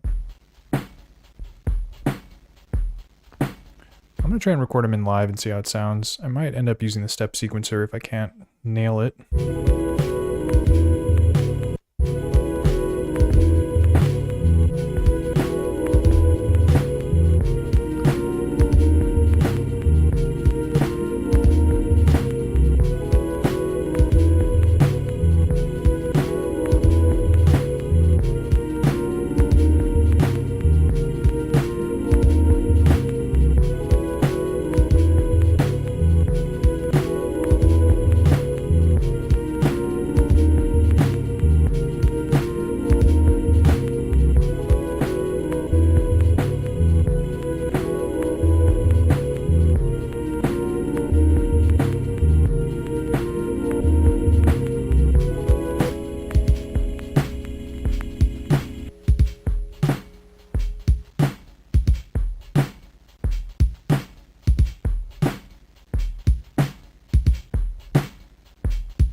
Yeah, it doesn't sound too bad layered. Yeah, sometimes I have to like mess with the filter and do other stuff, but it seems like they stacked on top of each other pretty nicely.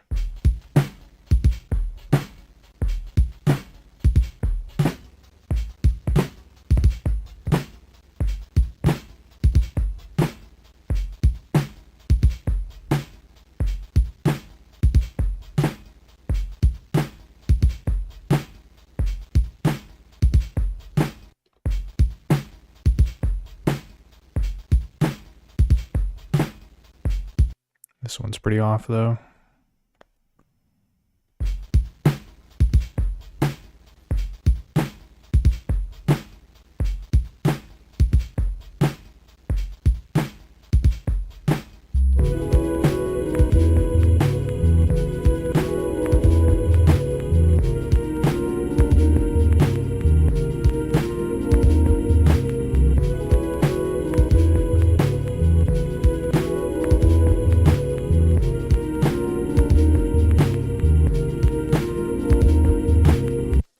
Yeah, one other thing I was hoping for when I layered this drum break underneath it was that it would bring the drums a little more forward, because they are kind of low in the mix, and there's not really an easy way to address that other than by, I guess, lowering the level of all of these sounds.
Yeah, I feel like the only thing that's missing from the rhythm section is an open hat.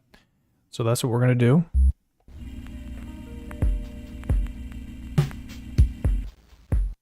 Alright, so we're going to record that here. I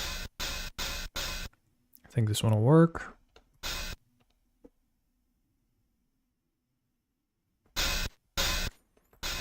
Always normalizing it.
Kind of held that one down for too long, but we're going to rock with it.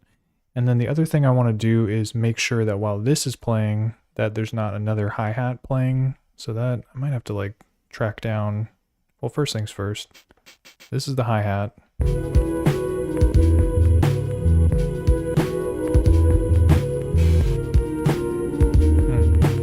Doesn't seem like it conflicts with it too much, but just to be safe, I could put them on a mute group, and that'll kind of solve the problem. So let's do, I can't remember if I've used 2 yet, so I'm just going to use 3.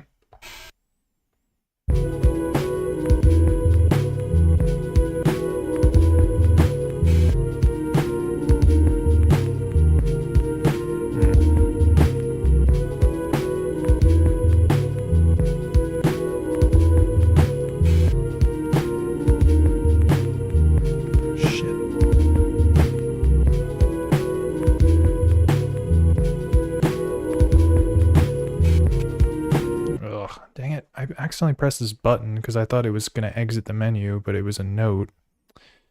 Roland P6. It can be a little bit finicky. We can just punch it in again. This one's not too hard to do. So let's go back a page.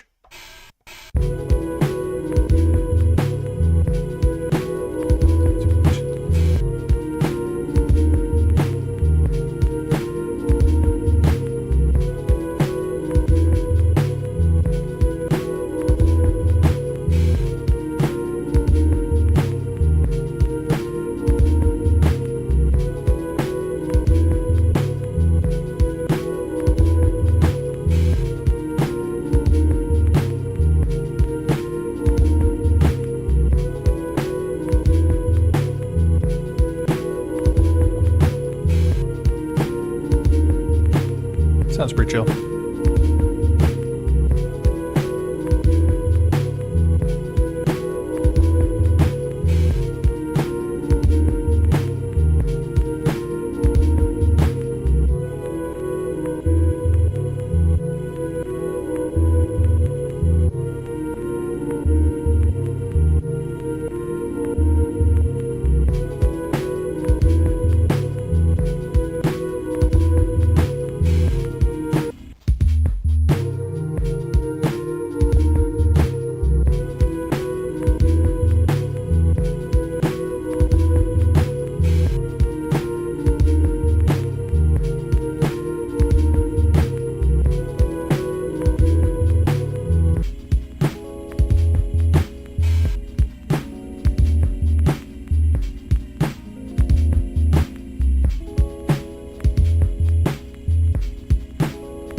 Wow, what a long drawn out thing there. Okay, cool. Well, yeah, this beat sounded pretty chill. We're gonna save it. Don't forget to do that. To everyone out there at home working on beats, don't forget to press the save button. That is very important. Okay, so yeah, I think this beat's pretty in ship shape, so I'm okay with it. And that probably does it for this session. Yeah, we're going on almost 3 hours here, 2.5. Your boy needs to take a break is the long and short of it. But yeah. And then, oh, keep an eye out tomorrow. Got a video coming out on the Lofi12XT, which is about how to use the scale mode. So in case you're ever curious about scale settings and all that type of stuff, no music theory knowledge needed. All you got to do is push those buttons and then it does it all for you, which is pretty cool. But yeah, that does it for this session. Appreciate y'all rocking out with me, vibing. Thanks for everyone sticking around, and Hope to catch you on the next one. Until then, peace.